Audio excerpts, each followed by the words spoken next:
Praise the lord. హల్లెలూయా. మన ధ్యానాలు మనం ముందుకు తీసుకొని వెళ్దాం. ఆదికాండము 6వ అధ్యాయములో మన యొక్క ధ్యానములు ఉన్నాయి. గత వారం మనం 6వ అధ్యాయంలో దేవుడు తన యొక్క మనస్సును ఏ విధముగా మనుష్యుల పైన చూపించాడని,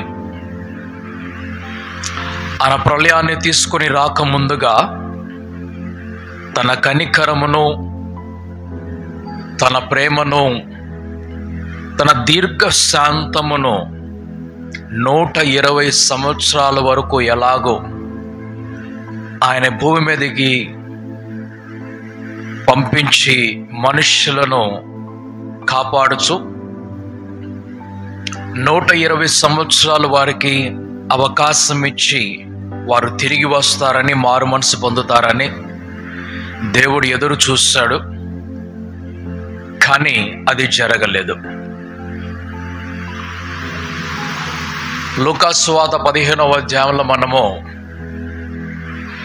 దేవుడి యొక్క దీర్ఘశాంతమును కనిపెడుతున్నప్పుడు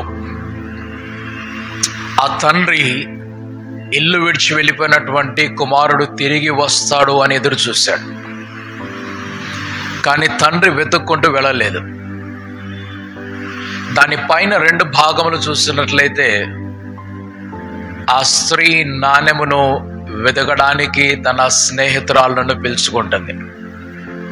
దాని పై భాగం చూస్తున్నట్లయితే ఆ గొర్రెల కాపరి తప్పిపోయినటువంటి గొర్రెను వెతకడానికి ఆయన స్వయంగా వెళ్ళినట్లుగా అనిపిస్తుంది.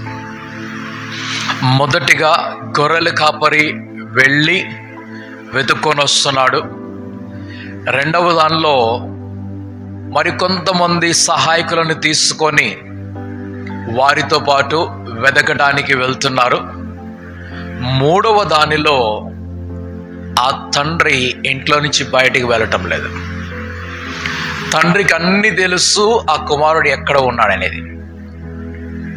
తండ్రికి తెలుసు, పెద్ద కుమారుడికి కూడా తెలుసు. పెద్ద కుమారుడికి చివరికి ఏ పనులు చేస్తున్నాడో అన్నీ తెలుసు. యోసేపు తన అన్నయ్యలు చేసేటువంటి పనులన్నిటినీ తండ్రి అయిన యాకోబు దగ్గర తీసుకొని వస్తున్నాడు. ఈ పెద్ద కుమారుడు కూడా తండ్రి వద్దకు చిన్న కుమారుడి యొక్క పనులన్నిటినీ తీసుకొని వస్తున్నాడు. ఇవి తీసుకొని వచ్చేటప్పుడు ఆయన రోజు తండ్రికి తెలియపరిచే మాటలో ఒక జాగ్రత్త ఏమిటి అనంటే, నీవు ఇంకా ఆయన కొరకు ఎదురు చూస్తున్నావా? రెండవది, ఆ కుమారుడు కోసం నువ్వు ఎదురు చూస్తున్నావు. నీ మనసు చాలా పెద్దది. ఆయన వచ్చినప్పుడు క్షమించేస్తావు, తీసుకుంటావు, అన్నీ తీసుకెళ్ళి మళ్ళీ ఆయన చేతిలో పెట్టేస్తావు. మరి నా పరిస్థితి ఏంటి? ఇదే మాట బయట ఉన్నప్పుడు వాకిటనే అడుగుతున్నాడు పెద్ద కుమారుడు. నాకు చెప్పు ముందు. మొదటేమో చిన్న కుమారుడు అంటున్నాడు, నాకేమిస్తున్నావు చెప్పు అని అడిగాడు. నాకు ఇవ్వాల్సింది నాకు ఇచ్చేసి నేను వెళ్ళిపోతాను అన్నాడు. ఇప్పుడు పెద్ద కుమారుడు వచ్చి అంటున్నాడు, నా పరిస్థితి ఏమిటి? ఉన్నదంతా ఇచ్చేసి పంపించేసావు కదా, ఆయన భాగం ఆయనకి ఇచ్చేసి పంపించావు, ఆయన మొత్తం నాశనం చేసుకొని వచ్చాడు. ఇప్పుడు ఇంటికి వస్తే ఆయనేమో పనివాడికి వస్తానంటే నువ్వేమో లేదు కొడుకునని చెప్తున్నావు. పనుడిగా పెట్టుకున్నట్లయితే జీతం ఇచ్చేటోడిని నేను కూడా ఇచ్చేటోడిని, పనివాడిగా పెట్టుకున్నట్లే. కానీ నువ్వేమంటున్నావు? పనివాడు కాదు, నువ్వు నాకు కుమారుడు అంటున్నావు. మరి కుమారుడు అని పిలిచినప్పుడు మన ఇంట్లోకి తీసుకున్నప్పుడు మరలా వీలునామా రాస్తాడు. అప్పుడు నానేం చేస్తాడు? ఉన్నదాని సగంలో మరలా సగం తీసిస్తాడు. అప్పుడు ఏమంటున్నాడు ఆయన? నువ్వు ఇంట్లోకి రా, లేదు నువ్వు ఇక్కడే చెప్పంటున్నాడు. నువ్వు ఇంట్లోకి రా అన్నాడు. ఇక్కడే చెప్పంటే నాకున్నదంతా నీది, నువ్వు ఇంటికి రా అన్నాడు. నాదున్నదంతా కూడా నీదే. నాకున్నదంతా అంటే అర్థం ఏమిటంటే, కుమారుడి భాగం తీసుకొని వెళ్ళిపెట్టుచున్నాడు. పెద్ద కుమారుడి భాగం అలాగే ఉన్నది. తండ్రి దగ్గర కనిపెట్టుకొని ఉన్నాడు కాబట్టి రెండో భాగం ఇస్తున్నాడు తండ్రి. యాకోబును కూడా మనం చూస్తున్నాము. ఐగుప్తు దేశంలోకి వెళ్ళినప్పుడు ఆ నీ కుమారులను తీసుకొని రా అన్న దగ్గరికి అన్నాడు. అని వారిని ఆశీర్వదించేటప్పుడు ఏమన్నాడు? వీరు కూడా నా కుమారులే అన్నాడు. అప్పుడు యాకోబుకి ఎంతమంది పిల్లలు అయ్యారు? 14 మంది కుమారులు, ఒక కుమార్తె. కానీ కుమార్తె ఐగుప్తులోకి రాకముందే చనిపోయింది. 14 మంది కుమారులు. ఇప్పుడు ఆ వీలునామాలో 14 భాగాలు వేస్తున్నాడు యాకోబు. 15వ భాగం కూడా ఉండాలి కదా. ఎవరిది? ఆయనది. 16వ భాగం ఉండాలి. ఎవరిది? భార్యది. 17వ భాగం. ఓకే, ఇవన్నీ సరే. ఇక్కడ ఏం జరుగుతుందంటే, ఆ తండ్రితోటి పెద్ద కుమారుడు అడుగుతున్నాడు, నా పరిస్థితి ఏమిటంటే నాకున్నదంతా కూడా నీదే. కానీ దానికి ముందు ఒక మాట అనేసాడు, ఇంతకాలం నిన్ను కనిపెట్టుకుని ఉంటే నా స్నేహితులతో పాటు నేను సంతోషించడానికి ఒక్క మేకనో గొర్రెను కూడా ఇవ్వలేదు కదా. అంటే నాదున్నదంతా నీకేస్తున్నావు అన్నాడు. ఈ భాగంలో మనం చూస్తున్న విషయం ఏమిటంటే, దేవుడు కొన్నిసార్లు వెతుక్కుంటూ వస్తాడు. కానీ సమయం దాటిపోయిన తరువాత, ఏర్పాటు చేయబడిన పరిమితి దాటిపోయిన తరువాత ఆయన ఎదురు చూస్తాడు. మనం దేవుణ్ణి తప్పుగా అర్థం చేసుకోకూడదు. ఎప్పుడు కూడా తప్పుగా అర్థం చేసుకోకూడదు. మనం ఆయనను ఆయన మహిమలో అర్థం చేసుకోవాలి. మన ఇష్టం వచ్చినట్లుగా ఆయన గురించి చెప్పుకోకూడదు.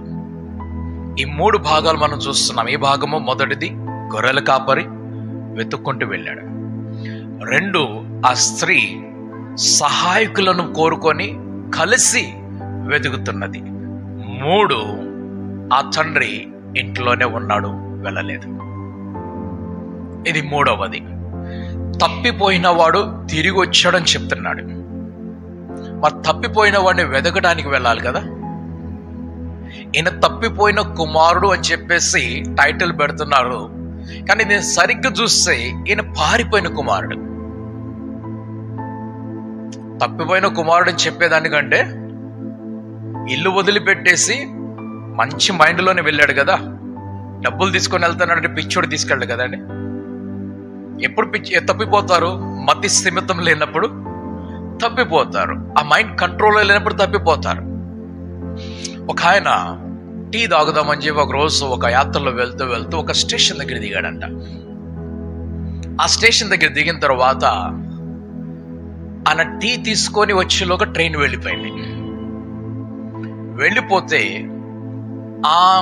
ఎక్కడైతే ఆ దుకాణం ఉన్నదో ఆ దుకాణం అతను, నువ్వు ఇక్కడే ఉండు, 2 రోజులు పని చేసి మళ్ళీ తర్వాత వెళ్ళేది, ఇక్కడ చేతిలో డబ్బులు కూడా లేవు, బ్యాగ్ అంతా కూడా లోపల ఉన్నది. వెళ్ళిపోయాడు ఆయన. అలా వెళ్ళిపోయాడు. తర్వాత ఈయన్ని ఇక్కడ నుంచి మరొక ప్రదేశానికి తీసుకొని వెళ్ళి ఆయనని పనివాడికి పెట్టుకున్నాడు. ఈ రోజు రేపు అనుకుంటూ 40 సంవత్సరాలు దాటిపోయింది. 40 సంవత్సరాలు దాటిపోయింది. ఆయన ఊరేదో కూడా మర్చిపోయాడు. ఆయన మైండ్ పని చేయటం లేదు. ఈ వెట్టి చాకరీ చేసే వారిని, బానిసగా పనులు చేపిస్తున్న వారిని వెతికి వారిని విడిపించేటువంటి సంస్థలు కొన్ని ఉన్నాయి. కొంతమంది ఏం చేస్తారంటే, మనుషుల్ని తీసుకొని వెళ్ళిపోయి వారిని అజ్ఞాతంలో పెట్టేసి వారితోటి పనులు చేపించుకుంటారు. వారికి బయట ప్రపంచంతో సంబంధం లేకుండా వారికి ఫ్రీగా పని చేపించుకుంటారు. భోజనం పెడతారు, ఏదో బట్టలు ఇస్తారు, అక్కడ వరకే. ఇలా చేస్తున్నప్పుడు బయట ప్రపంచంతో వారికి పని సంబంధం లేనప్పుడు వారి మతి స్థిమితం లేని స్థితికి వెళ్ళిపోతున్నారు. అలా వెతుక్కుంటూ వెళ్తున్నప్పుడు ఈ వ్యక్తి ఒక పొలంలో కనిపించాడు. ఈ వ్యక్తి అప్పుడు ఆయన టీ దుకాణం నుంచి గొర్రెల కాపరికి వచ్చేసాడు. ఇక్కడికి నీవెవరు ఏంటనంటే ఆయనకి చెప్పడానికి రావట్లేదు. సో ఆయన ఫోటో తీసుకొని ఇవన్నీ గుర్తు చూసుకుంటూ, ఏ ఊరి వాడు చూస్తుంటే పలానా సౌత్ ఇండియన్ భాష మాట్లాడుతున్నాడు. వారు వెతుక్కుంటూ వెళ్తే వారి ఇంటి వారు గుర్తుపట్టారు, మా వ్యక్తి అని చెప్పేసి. ఆయన విడిపించి వారింటికి తీసుకొని వెళ్ళారు. కానీ మతి స్థిమితం లేదు, మైండ్ పోయింది. ఈ కుమారుడు ఇంట్లోంచి వెళ్ళినప్పుడు మైండ్ పోయిన వాడు కాదు, అన్ని తెలిసి ఆ తండ్రిని ఎదిరించి నేను వెళ్తున్నాను, నాకు ఇచ్చేసి అని చెప్పి అడిగినప్పుడు ఆ తండ్రి వేరొక మార్గము లేక, ఎందుకంటే ఇంట్లో ఉండి ఆయన తప్పు పనులు చేసే కంటే ఎక్కడైతే ఆయనకి బుద్ధి వస్తుందో ఆ బుద్ధి వచ్చే ప్రదేశానికి వదిలిపెడుతున్నాడు. సో దేవుడు చేసేటువంటి ప్రయత్నంలో కూడా ఆయన కొన్నిసార్లు వెతుక్కుంటూ వెనకాల వస్తుంటాడు, కానీ చివరి వరకు విడిచిపెట్టడు. ఇది గమనించాలి. చివరి వరకు విడిచిపెట్టడు. ఆయన ప్రణాళికలు వేరు, ఆయన క్రియలు వేరు, ఆయన విధానాలు వేరు. ఈ విధానంలో ఎవరైతే నేను వద్దు అనుకొని వెళ్ళిపోయారో ఆ వ్యక్తి వెనకాల బ్రతిమలాడుకుంటూ వెళ్ళినా కూడా వారు రుబాబు చూపిస్తారు, వారు బెట్టు చూపిస్తారు. నేను వస్తే నాకేంటి అని అడుగుతారు. ఓకే, నేను ఇప్పుడు రాను, రేపు వస్తా పో, నేను తర్వాత వస్తాను పో అంటారు. అదే బుద్ధి వచ్చిన తర్వాత తనలో తాను వచ్చినప్పుడు, అందుకని తనలోకి తాను వచ్చినప్పుడు అని రాస్తున్నది. ఎవరి గురించి? ఆ ఇంట్లోంచి వెళ్ళిపోయిన కుమారుడు. ఇంగ్లీష్లో when he came into his own mind అని రాస్తుంది. ఆయన తన మతి తనకు తిరిగి వచ్చినప్పుడు అని రాస్తున్నది. అప్పుడేం చేస్తున్నాడు? అయ్యో, ఏ ఇల్లు వదిలిపెట్టొచ్చాను నేను, ఎవరిని వదిలిపెట్టొచ్చాను నేను? నా తండ్రి ఇంటిలో పనివారికి కూడా చాలా ఆహారం ఉన్నది, మంచి వస్తువులు వారు కొన్ని, మరి నా పరిస్థితి ఏమిటి, ఇక్కడ అయిపోయింది, ఇలాగైపోయిందని ఆయన తనలో తాను గ్రహించుకొని పశ్చాత్తాపపడి, నా తండ్రి ఇంటికి వెళ్తే ఆయన నన్ను క్షమిస్తాడని నాకు తెలుసు, కనీసం పని వారిలో ఒకడిగా పెట్టుకోమని నేను అడుగుతాను అని ఆయన తిరిగి వచ్చాడు. తిరిగి వచ్చినప్పుడు తండ్రి పనివాడిగా పెట్టుకోకుండా కుమారుడిగానే పెట్టుకున్నాడు. మారు మనసు పొందము అని పరిశుద్ధ లేఖనం తెలియపరుస్తుంది. పశ్చాత్తాపడండి, మారు మనస్సు పొందండి. పశ్చాత్తాపం మారు మనసునకు సందేశం పంపించబడుతుంది, కానీ వెనకనే ఎప్పుడు కూడా ఉండరు. సో ఈ భాగంలో మనం చూస్తున్నప్పుడు ఇక్కడ దేవుడు తన దీర్ఘ శాంతమును 120 సంవత్సరాల వరకు భూమి మీద ఉంచాడు. వారికి తెలియపరుస్తున్నాడు, రండి, మారు మనసు పొందండి, మారు మనసు పొందండి, మారు మనసు పొందండి. కానీ ఎవ్వరు కూడా మారు మనసు పొందటం లేదు. వీరందరూ కూడా కఠినమైన మనస్సు. ఏమని రాస్తున్నదంటే, ఆ ప్రళయం వచ్చే వరకు వారందరూ కూడా తినుచు త్రాగుచు వారి పనుల వారు ఉన్నారు. ఎవ్వరు నమ్మలేదు ఇట్లా ప్రళయం వస్తుందన్న సంగతి. నమ్మకం అనేది అంత సులభముగా వచ్చేది కూడా కాదు. ప్రభువైన యేసుక్రీస్తు కూడా ఒక మాట అంటున్నాడు, నేను మరలా తిరిగి భూమి మీదకి వచ్చినప్పుడు, ఎక్కడికి వచ్చినప్పుడు? భూమి మీదకి వచ్చినప్పుడు. భూమి మీదకి రావాలంటే ముందాన మధ్యాకాశంలోకి రావాలి. మరలా నేను ఆ టాపిక్ తీసుకుని వెళ్తాను. ఎందుకంటే ఈ టాపిక్ నేను ఎన్నిసార్లు టచ్ చేసినా, ప్రతిరోజు టచ్ చేసినా కూడా ఇది ప్రాముఖ్యం. మనకు చాలా అబద్ధాలు బోధించేశారు. మనకు బైబిల్ గురించి చాలా అబద్ధాలు బోధించేశారు. ఇష్టం వచ్చినట్లు అబద్ధాలు బోధించేశారు. ఈ అబద్ధాలన్నిటినీ నిజాలుగా మార్చాలి అని అంటే యుగాలు మారిపోతాయి. అయినా కూడా ప్రభువైన యేసుక్రీస్తు తాను వచ్చిన దినములలో అబద్ధములను ఆయన నిజాలుగా మార్చుకుంటూ వెళ్తున్నాడు. నమ్మిన వారిని ఒక గుంపు చేసుకొని తన వెనకాల ఆయన తీసుకొని వెళ్ళాడు. నన్ను వెంబడించని చెప్పారు. ఆ తర్వాత వారికి ఇచ్చిన బాధ్యత ఏమిటి? నేను ఏ ఏ సంగతులను మీకు బోధించానో, ఆజ్ఞాపించానో అవన్నీ కూడా మీరు ఇతరులకు బోధించండి, వారిని కూడా నాకు మీరు శిష్యులనుగా చేయండి అని చెప్పారు.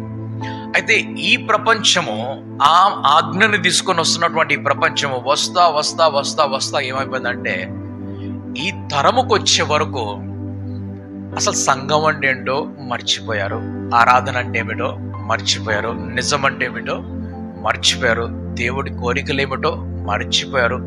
ఆయన టైం లైన్ అసలు ఎలాగున్నది, ఆయన ఎక్కడికి రాబోతున్నాడు, ఎక్కడికి వస్తానని చెప్పాడు, ఏమి చేయబోతున్నాడు, ఆయన రాకముందు ఏమి జరుగుతాయి, ఎక్కడ జరుగుతాయి, ఇవన్నీ కూడా మారిపోయినాయి. ఈరోజు ఒక చిన్న తుఫాన్ రాగానే, కొంచెం పోయిన సంవత్సరం కంటే ఈ సంవత్సరం ఎక్కువ తుఫాన్ వచ్చిందంటే వెంటనే ప్రసంగాలు స్టార్ట్ అయిపోతుంది. దేవుడు రాకడ వచ్చేసింది, దేవుడు రాకడ వచ్చేసింది, దేవుడు రాకడ వచ్చేసింది. తుఫాన్ రాగానే దేవుడు రాకడ వచ్చేస్తుందా? భూకంపం వచ్చేసింది. ఈ రోజు కూడా ఒక ప్రదేశంలో భూకంపం వచ్చింది. 4 రోజుల క్రితం మరొక ప్రదేశంలో ఒక భూకంపం వచ్చింది. 2 దేశాల్లో, లాస్ట్ వీక్ చెప్పాను, 2 దేశాల్లో భూకంపం వచ్చింది. ఈరోజు ఒక దేశంలో వచ్చింది. ప్రభు వచ్చేసాడా? వచ్చేసినట్లయితే మనం అందరం అతి పాపులము. ఎందుకంటే మనం వెళ్ళలేదు ఆయనతో పాటు. ప్రభు వచ్చినట్లయితే అర్థం ఏమిటి? ఆయన కొరకు సిద్ధపడిన వారు ఎత్తబడిపోతారు కదా. మనం ఎత్తబడలేదు, ప్రభు వచ్చేసాడంటే మనకి దేవుడు ఇంకా టైం ఇచ్చాడు. ఇంత చర్చి కట్టుకున్నారు కాబట్టి మీరు ఆరాధన చేసుకోండి అని చెప్పేసి. సో బైబిల్ గురించి అనేకమైనటువంటి అసత్యములు బోధించబడ్డాయి. మనుష్య కుమారుడు తిరిగి భూమి మీదకు వచ్చినప్పుడు ఆయన విశ్వాసమును కనుగొనునా అన్నాడు. విశ్వాసమునకు కర్త అయినటువంటి వాడు మధ్యాకాశానికి వెళ్ళిపోతున్నాడు. విశ్వాసంలోకి నడిపించేవాడు. విశ్వాసము 2 చోట్ల ఉన్నది. ఒకటి పరిశుద్ధాత్ముని యొక్క కృపా వరములో ఉన్నది, రెండవది పరిశుద్ధాత్ముని యొక్క ఫలములో ఉన్నది. ఇదొక్కటే కామన్ ఉంది. ఈ 9 వరాలలో 9 ఫలాలలో కామన్ ఏమిటంటే విశ్వాసం. ఈ పరిశుద్ధాత్ముడు తన వరముగా ఇచ్చేటువంటి విశ్వాసము, తన ఫలముగా ఇచ్చేటువంటి విశ్వాసము, ఆయన సంఘాన్ని తీసుకొని మధ్యాకాశములకు వెళ్ళిపోతే విశ్వాసమునకు కర్త అయినటువంటి వాడు మధ్యాకాశములకు వచ్చేసినట్లయితే మరి భూమి మీద విశ్వాసం ఎక్కడి నుంచి ఉంటుంది? అందుకు వారు నమ్మాలని చూస్తారు కానీ నమ్మలేకపోతారు. మారు మనసు పొందాలని చూస్తారు కానీ పొందలేకపోతారు. ఆయన చూచిన వారందరూ కూడా ఏం చేస్తారట? రొమ్ము కట్టుకుంటారు. ఓకే, మనకేమని నేర్పించారు? అందరు నాశనం అయిపోతారు నేర్పించారు, అంతే కదా. మనం మధ్యాకాశానికి వెళ్ళినప్పుడు అందరూ రొమ్ము కొట్టుకునేది ఎవరండి? అంటే ఉంటారు కదా. కానీ మనకిచ్చిన పిక్చర్ ఏమిటి? మనం మధ్యాకాశంలోకి వెళ్ళిపోతే భూమి మొత్తం క్లోజ్. మధ్యాకాశం మనం పరలోకానికి వెళ్ళిపోయామని చెప్పేసి పరలోకానికి వెళ్ళలేదు. ఇంకా మనం అంచెలంచెలకు వెళ్ళాలి. ఈ అంచెలకు వెళ్ళేటప్పుడు 3 స్టెప్స్ ఉన్నాయి. 3 స్టెప్స్. ఈ 3 స్టెప్స్లో మొదటి స్టెప్ వచ్చేసి నిత్యత్వము, రెండవ స్టెప్ వచ్చేసి ఆదికాండము, మూడవ స్టెప్ వచ్చేసి వర్తమానము. 3 గుర్తుపెట్టుకోవాలి. మొదటిది నిత్యత్వము, 2 ఆదికాండము, 3 వచ్చేసి వర్తమానం. ఏమిటి డిఫరెన్స్ అని అంటే, దేవుడు ఆదము హవ్వలను సృజించినప్పుడు మరణం లేకుండా నిత్యత్వంతో సృజించాడు. ఒప్పుకుంటారు ఈ మాటకి? వారిని సృజించినప్పుడు వారికి ఏమి లేదు, మరణం ఎప్పుడు వచ్చింది? పాపం చేసినప్పుడు పండు తిన్నప్పుడే మరణం వచ్చింది. దానికి ముందు మరణం లేదు. అంటే అమర్త్యము వారిలో ఉన్నది. దాని నిత్యత్వం అంటాం మనం. ఓకే, ఇప్పుడు ఏం చేయాలంటే 3 స్టెప్లు గుండా వెళ్ళాలి మనం. ఏమిటా 3 స్టెప్లు? వర్తమానంలో రక్షణ. వర్తమానం ఎంతది అని అంటే 100 సంవత్సరాలు. నిత్యత్వము, ఆదికాండము, వర్తమానము. నిత్యత్వము 1000 సంవత్సరాలు, 100 సంవత్సరాలు. ఈ 3 స్టెప్లు మనం వెళ్ళాలంటే ఏం చేయాలంటే మళ్ళీ రివర్స్లో వెళ్ళాలి. రివర్స్లో వెళ్ళాలంటే 100 నుంచి మొదటి స్టెప్, రెండో స్టెప్కి వెళ్తున్నాం. మొదటి నుంచి రెండో స్టెప్ ఏమిటది? ఆది కాండంలోకి వెళ్తున్నాం. ఎందుకంటే మెతుషెలా దాన్ని ముగించలేకపోయాడు, పూర్తి చేయలేకపోయాడు. మెతుషెలా కదా అందరికంటే ఎక్కువ జీవించిన వాడు. ఎన్ని సంవత్సరాలు జీవించాడు ఆయన? 969. ఎంత తక్కువైంది? 31 మాత్రమే తక్కువైంది. 31. మన క్రికెట్ చూస్తూ ఉంటాం, అని 99 కొట్టి ఒక్కటి కొట్టచ్చు కదా నువ్వు, సెంచరీ అయిపోయేది. ఓకే, ఆయన ఒకవేళ 31 కొట్టినట్లయితే రివర్స్లో ఆదికాండం లేదు. ఇప్పుడు రివర్స్లో వర్తమానం 100. వర్తమానం నుంచి ఆదికాండం 10 రెట్లు పెరిగి 1000. నమ్ముతారు కదా 1000 ఏళ్ల పరిపాలన? నమ్ముతారు లేదా? 1000 ఏళ్ల పరిపాలన ఉందా? ఉన్నది. ఓకే, పరిపాలన ఎక్కడ ఉంటుంది? పరిపాలన ఎక్కడ ఉంటుంది చెప్పండి? భూమి మీదనే ఉన్నది పరిపాలన, అవునా? మనుషులు లేని చోట పరిపాలన ఎక్కడ ఉన్నది? నేను మరలా ఆయన గుర్తు చేస్తాను. ఎవరిని? ఒక రాజు ఉన్నాడు, ఒక న్యాయాధిపతి ఉన్నాడు, ఆయనకి 30 మంది కొడుకులు ఉన్నారు. ఓకే, ఆయన ఏం చేశాడు? 30 మందికి 30 గాడిదలు కొనిచ్చాడు. వారందరూ ఏం చేస్తున్నారు ఇప్పుడు? 30 గాడిదలు వేసుకొని తిరుగుతూ ఉన్నారు. ఓకే, హేరోదుకి 4 కుమారులు. ఆయన ఏం చేశాడు? 4 భాగాలు చేసి ఇచ్చాడు. దేన్ని? రాజ్యాన్ని. ఓకే, ఇప్పుడు ఇశ్రాయేలుతో అంటున్నాడు, నీ సంతానం రాజకుమారులు అని చెప్పాడు. నీ సంతానము రాజకుమారులు అని చెప్పాడు. ఓకే, మరి ఆ రాజకుమారులు వచ్చారు కూడా నిజంగా. బెన్యామీను గోత్రం నుంచి స్టార్ట్ అయ్యాడు. తర్వాత గోత్రం ఏది? యూదా గోత్రానికి వెళ్ళారు. ఇంతకుముందు నఫ్తాలి ఉన్నాడు లాస్ట్ ఎలక్షన్ లో, ఇప్పుడు మరలా బెన్యామీను ఉన్నాడు. ఓకే, వారందరూ కూడా రాజకుమారులే. సరే అనుకుందాం, మనమందరం కూడా ఒకవేళ రాజులుగా రాణులుగా ఉన్నట్లయితే ఎవరి మీద రాజ్యం చేస్తాం? అందరి మధ్యాకాశం నుంచి రాజులు రాణులు వచ్చారని కిందకి, ఎవరి మీద రాజ్యం చేస్తాం చెప్పండి నాకు. ఒకవేళ భూమి నాశనం అయిపోయినట్లయితే, భూమి మీద మనుషులందరూ పోయినట్లయితే ఎవరి మీద రాజ్యం చేస్తాం? ప్రకటన గ్రంథంలో తెలియపరుస్తున్న మాట మొత్తం నాశనం కాదు. మూడవ వంతు పచ్చిక 3, నదులు 3, తైలం 3, తర్వాత ద్రాక్షరసం 3, సముద్రం 3, అన్ని 3 భాగాలు. ఓకే, అంటే ఉన్నది ప్రపంచంకి ఉన్నదా లేదా? భూమి ఉన్నదా లేదా? ఓకే, రాజ్యం మాకు ఎప్పుడు తిరిగి ఇస్తావని అడిగాడు మత్తయి 24లో. మాకు రాజ్యం ఎప్పుడు తిరిగి ఇస్తావని చెప్పాడు. ఆయన వచ్చినప్పుడే రాజ్యం తిరిగి ఇవ్వబడుతుంది. అందుకు ఆ పరలోకమున్నటువంటి మా తండ్రి, నీ నామము పరిశుద్ధపరచబడును గాక, నీ రాజ్యము వచ్చును గాక. ఇంకా రాలేదు. వచ్చును గాక అంటే ఇంకా రాలేదు. ఓకే, రెండవది, సృష్టి అట దేవుని కుమారుల కొరకు ఎదురు చూస్తూ మూలుగుతుందట. ఎవరి కొరకు? ఈ సృష్టి, ఇదే సృష్టి.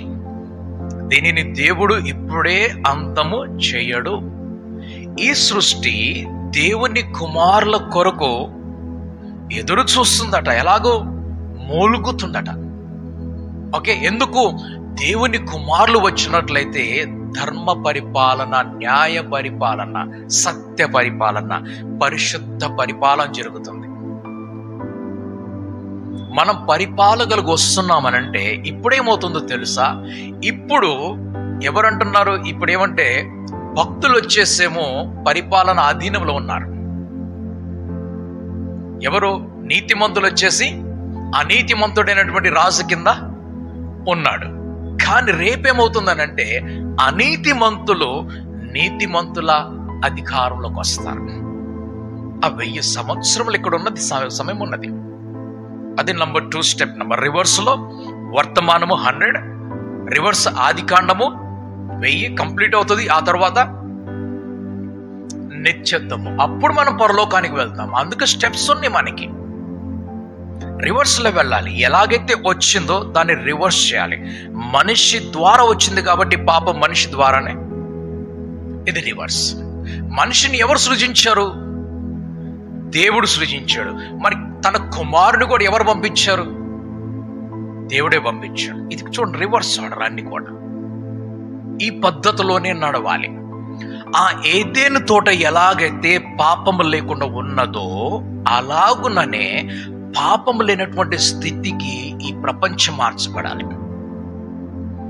దాని కొరకు ఆయన దీర్ఘశాంతము కలిగి ఉన్నాడు, కనిపెట్టుకుని ఉన్నాడు. నేను ఒక మాట మీకు చెప్పాను. నేను ఈ కంప్యూటర్ తోటి ప్రశ్నలు అడుగుతున్నానప్పుడు నేను సైంటిస్ట్ అంతరిక్షంలో 9 మాసములు అక్కడే నిలిచిపోయారు, వెంటనే 2వ వాహనం ఎందుకు పంపించలేదని అడిగాను నేను.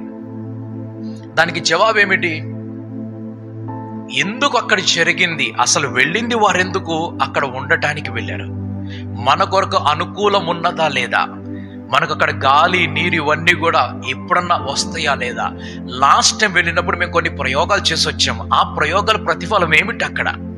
అవన్నీ చూడటానికి వెళ్ళారు. కాబట్టి అక్కడ ఎందుకు చెడిపోయింది, ఎందుకు అలాగైంది, ఇవన్నీ కూడా పరిశోధించాలి. కాబట్టి ఏ ప్రణాళికలో వెళ్ళారో అదే ప్రణాళికలో రావాలి. ఉన్నది రెండో ఫ్లైట్ రెడీగా ఉన్నది. మనలా కాదు, ఒకడు పగిలిపోతే సరే రెండో తర్వాత మనం చేసుకుందాం అన్నట్లుగా 2 రెడీగా ఉంటాయి అనమాట. 2 కాదు, ప్లాన్ సి కూడా రెడీగా ఉంటుంది. ప్లాన్ సి కూడా ఫెయిల్ అయితే ప్లాన్ డి కూడా రెడీగా ఉంటుంది. ఎందుకు? ప్రణాళిక ప్రకారం పనిచేసే వారికి. సో దేవుడు కూడా తన క్రియలను చేస్తున్నప్పుడు ఆయన ఏ విధానంలో అయితే ఆ భూమిని సృజించాడో, పాపం లేనటువంటి భూమిని సృజించాడు. మరి ప్రశ్న ఇక్కడే వస్తుందన్నమాట, ప్రశ్న దగ్గరికి వస్తున్నాను. అలాగనని అదే విధానంలో మరలా తిరిగి ఆ లోకము సృష్టి రావాలి. అందుకు పరలోకము లాస్ట్ లో ఉన్నది. ముందు మధ్యాకాశము, తర్వాత 1000 సంవత్సరముల తర్వాత పరలోకం. అప్పుడు క్రొత్త ఆకాశము, క్రొత్త భూమి, ఇదిగో సమస్తము క్రొత్తవాయన, పాతవన్నీ కూడా గతించిపోయి క్రొత్తవాయన. ఇప్పుడు ప్రశ్న ఏమిటంటే, దేవుడికి తెలియదా మనుషులు చెడిపోతారని? ఏమని రాస్తుంది ఇక్కడ? ఆదికాండం 6వ అధ్యాయంలో మనం చూస్తున్నది, ఆయన సంతాపము నొంది అని రాస్తుంది కదా, అంతేనా? 7వ వచనంలో, అప్పుడు యెహోవా, నేను సృజించిన నరులతో కూడా జంతువులను, పురుగులను, ఆకాశ పక్షాదులను భూమి మీద నుండకుండా తుడిచివేదును. ఏలయనగా నేను వారిని సృష్టించినందుకు సంతాపము నొంది ఉన్నానని చెప్పాను. నేను వారిని సృష్టించినందుకు ఏం చేస్తున్నానంటే ఇప్పుడు దేవుడు సంతాపము నొంది అన్నాడు. Then the Lord said, I'll wipe out mankind whom I have created from the face of the land. Right?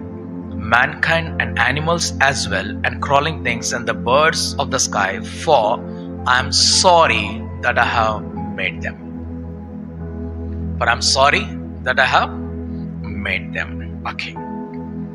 మనం కూడా చూసేటువంటిది ఏమన్నా, నా ప్రయత్నం కూడా ఇలాగే ఉంటుంది. కొన్నిసార్లు అది మంచిది, కొన్నిసార్లు అది చెడ్డది ఆలోచన. ఏమిటంటే సమస్తం కూడా పర్ఫెక్ట్గా ఉండాలని ఆలోచన. అది ఒకందుకు మంచిది, ఒకందుకు మంచిది కూడా కాదు. పర్ఫెక్ట్ ఉండాలి అని కోరిక ఉన్నప్పుడు ఆ పర్ఫెక్షన్ కోసం డిమాండ్ ఎక్కువ ఉంటుంది, ఆ పర్ఫెక్షన్ కోసం ప్రయాసం ఎక్కువ ఉంటుంది. విఫలమైనప్పుడు అయ్యో ఎందుకు విఫలం అయిపోయింది, ఓకే, మనం కూడా ఫెయిల్ అయినప్పుడు ఏమనిపిస్తుంది? చాలా మనం సంతాపం అంటే మనం సిగ్గుపడతాము, మనం బాధపడతాము, నేను ఎందుకు ఫెయిల్ అయ్యాను అలాగే ఇలా అని చెప్పేసి. ఓకే, దేవుడు ఫెయిల్ కాలేదు. దేవుడు ఫెయిల్ కాలేదు.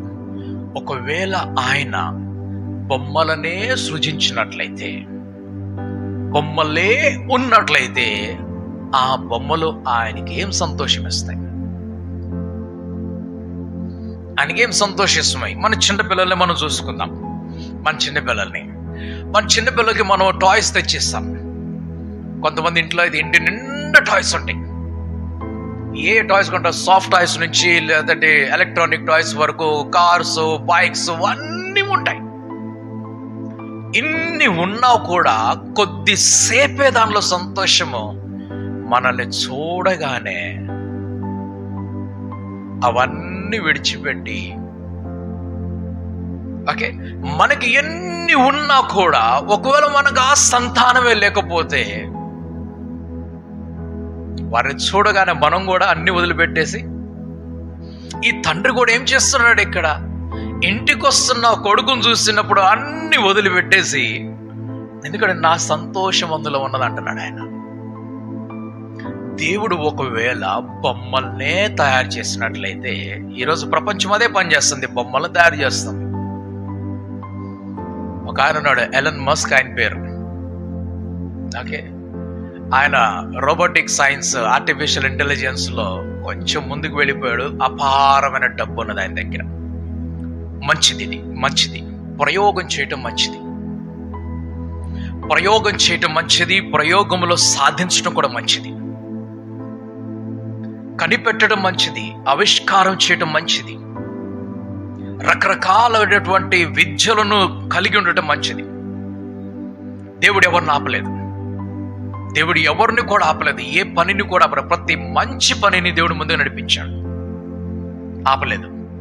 ఎందుకంటే మనము మన మేధాశక్తిని ఉపయోగిస్తున్న వారమై ఇంకా తెలివిని సంపాదించి అనేకమైనటువంటి వాటిని కనిపెట్టాలి. ఆయన సృష్టికర్త అనే దేవుడు. మనకు కనిపించేది ఏంటంటే ఒక భూమిని సృజించేసి దేవుడు ఇక్కడే ఫుల్ టైం ఇస్తున్నాడు అనిపిస్తుంది. ఇది మళ్ళీ రాంగ్ టీచింగ్, గమనించాలి ఈ మాటని. ఇది రాంగ్ టీచింగ్. ఏమిటా టీచింగ్? ఆయన భూమిని ఒక్కటే దాన్నే ఏదైతే సమస్తం భూమి మీదకి పర్మిట్ చేశాడు. ఆయన లిమిటెడ్ అంత భూమి మీదకే ఉండదని చెప్పేసి ఆయన భూమిని ఒక్కదాన్ని సృజించలేదు, ఆయన పాతాళమును కూడా సృజించాడు, పరలోకాన్ని కూడా సృజించాడు. ఓకే, మీరు టీచర్లు, 3 టీచర్లు ఉన్నారు ఇక్కడ. నాకు చెప్పండి, ఎన్ని పాల పొంతలు ఉన్నాయి? How many galaxies? What is galaxy? పాలపుంతలు విన్నారు కదా, గ్యాలక్సీ. ఆకాశంలో నక్షత్రములన్నీ ఒక గుంపుకు వస్తే దాన్ని పాలపుంతలు అంటారు, తెలుసా? సరే, ఎన్ని ప్లానెట్స్ ఉన్నాయి? గ్రహాలు 9. 9వ దాని గురించి ఇప్పటికీ కొట్లాడుతున్నారు, అది గ్రహమా కాదని చెప్పేసి. 8 అంటున్నారు, అది 9ది. సరే అనుకుందాం 9 అని చెప్పేసి. ఓకే, 9 తోటే ముగించబడిపోయిందా, లేక ఇంకా అనేకమైన వేల లక్షల పైన గ్రహాలు ఉన్నాయా? ఉన్నాయి. భూమి వంటి ప్రదేశములు అనేకమైన ఉన్నాయి. కానీ మొదట జీవము ఇక్కడ ఆరంభమైంది. మరి వాటిని సృజించింది ఎవరు? దేవుడే. 6 రోజులు పని చేసి 7వ రోజు ఆయన ఏం చేశాడు అంటే నిద్రపోతున్నాడు వెళ్ళిపోయి. లేకుంటే ఆయన పరలోకంలో మనకిచ్చిన పిక్చర్ ఏమిటనంటే, దేవుడు ఇప్పుడు పరలోకంలో సింహాసనం వేసుకొని కూర్చున్నాడు. ఆయన ఎదుట దూతలందరూ కూడా పాటలు పాడుతున్నారు. ఆయన చుట్టూ 4 జీవులు ఉన్నాయి. మనం ఇంకా వెళ్ళలేదు కదా అక్కడికి. మనల్ని క్యాన్సిల్ చేసుకుందాం, మైనస్ చేసుకుందాం. అందులో మనకిచ్చిన పిక్చర్ ఏమిటంటే, పరలోకం అనేటువంటిది ఒక ప్రశాంతతో కూడినటువంటి ఏదో ఒక డిఫరెంట్ ఆకాశంలో మేఘాల మధ్యలో ఉన్నది. ఆ మేఘాల మధ్యలో ఆయన చల్లని మేఘాల మధ్యలో, అది కూడా వాళ్ళ పిక్చర్ నేను చెప్తున్నా మీకు. చల్లని మేఘాల మధ్యలో అలాగా మేఘాలు అలాగా ఎగురుతూ ఉంటాయి అనమాట మనకి ఇచ్చిన పిక్చర్లో. అందులో దేవుడు కూర్చొని ఉంటే పొగవలే మంచవలే మేఘాలన్నీ కూడా కదులుతూ ఉంటే, ఆయన సింహాసనం వేసుకొని కూర్చొని అందరూ అక్కడ ఎదురుగుంటే ఈయనొక్కడు హ్యాపీ అవుతున్నాడని చూపిస్తారు. పరలోకంలో దేవుడు సింహాసనం మీద కూర్చొని విశ్రాంతి తీసుకొని, అంటే భూమి మీద పని నుండి విశ్రాంతి తీసుకున్నాడు. భూమి మీద పని నుండి విశ్రాంతి తీసుకున్నాడు. ఓకే, తుఫాన్ వచ్చింది. ఎవరిని పిలుస్తాం మనం? వెంటనే ఎవరిని పిలుస్తాం? యాక్సిడెంట్ అయింది, ఎవరిని పిలుస్తాం? ఓకే, నిప్పంటుకుంది బిల్డింగ్ లో, ఎవరిని పిలుస్తాం? మనం చేసే ప్రయత్నాలు చేసినా కూడా మనసులో నోట్లో ఏముంటుంది? దేవుడు. భూకంపం వచ్చింది, ఎవరిని? యుద్ధం వచ్చేసిందని చెప్పేసాం, ఎవరిని పిలుస్తాం? అవునా? ఏ ప్రమాదం వచ్చినా, ఏ అవసరం వచ్చినా, అది ఏదైనా కావచ్చు, ఎవరిని పిలుస్తున్నాం? మరి ఆయన విశ్రాంతి తీసుకునేవాడైతే ఇక్కడ ఏం చేస్తున్నాడు? ఇప్పుడు మనం పిలిచేటప్పుడు మరి రాకూడదు కదా? అవునా? ఆయన విశ్రాంతి తీసుకున్నవాడైతే ఆయన భూమి మీద పని చేయకూడదు, సృజించే పని నుండి విశ్రాంతి తీసుకున్నాడు. సృజించే పని నుండి. ఈ బిల్డింగ్ ఉన్నదండి, ఈ బిల్డింగ్ ని ఒక బిల్డరు, ఆర్కిటెక్ట్స్, ఇంజనీర్లు, మేస్త్రులు, పనివారు కలిసి కట్టారు. 18 నెలలు నుంచి 2 సంవత్సరాలు అనుకున్న కట్టడానికి. కొన్ని బిల్డింగ్స్ 3-4 సంవత్సరాలు పడతాయి. కట్టేసిన తర్వాత వారు ఈ నిర్మాణం నుంచి విశ్రమించారు.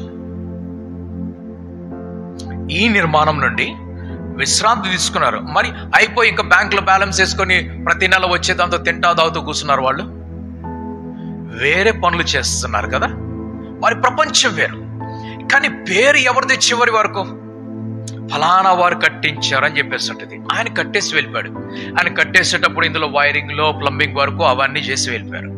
ఆ తర్వాత ఏం చేస్తున్నామంటే, ఎవరైతే సొంతం చేసుకున్నారో దీన్ని, ఈ భవనాన్నో ఈ ఇంటినో సొంతం చేసుకున్న వారు వారికి ఇష్టం వచ్చినట్లుగా ప్రతిరోజు దానిలో పనిచేస్తున్నారు. ప్రతిరోజు దానిలో పనిచేస్తున్నారు. ఓకే, దీని ఆయుష్ పోయింది అనుకుందాం, 30 సంవత్సరాలు అనుకుందాం. 30 సంవత్సరాల తర్వాత ఆయుష్ పోతే మనం ఏం చేస్తామంటే మనకంటే ముందే ఆయన వస్తారన్నమాట. మరలా కట్టిమంటారా? ఎందుకు? దీని ఆయుష్ ముగింపుకు వచ్చేసింది కాబట్టి మరలా కట్టించమంటారా అని అడగటానికి వస్తాడు. నువ్వు కాకపోతే ఇంకోతోటి మేము కట్టించుకుంటాం, కానీ మరొక నిర్మాణం అనేది జరుగుతుంది ఇందులో.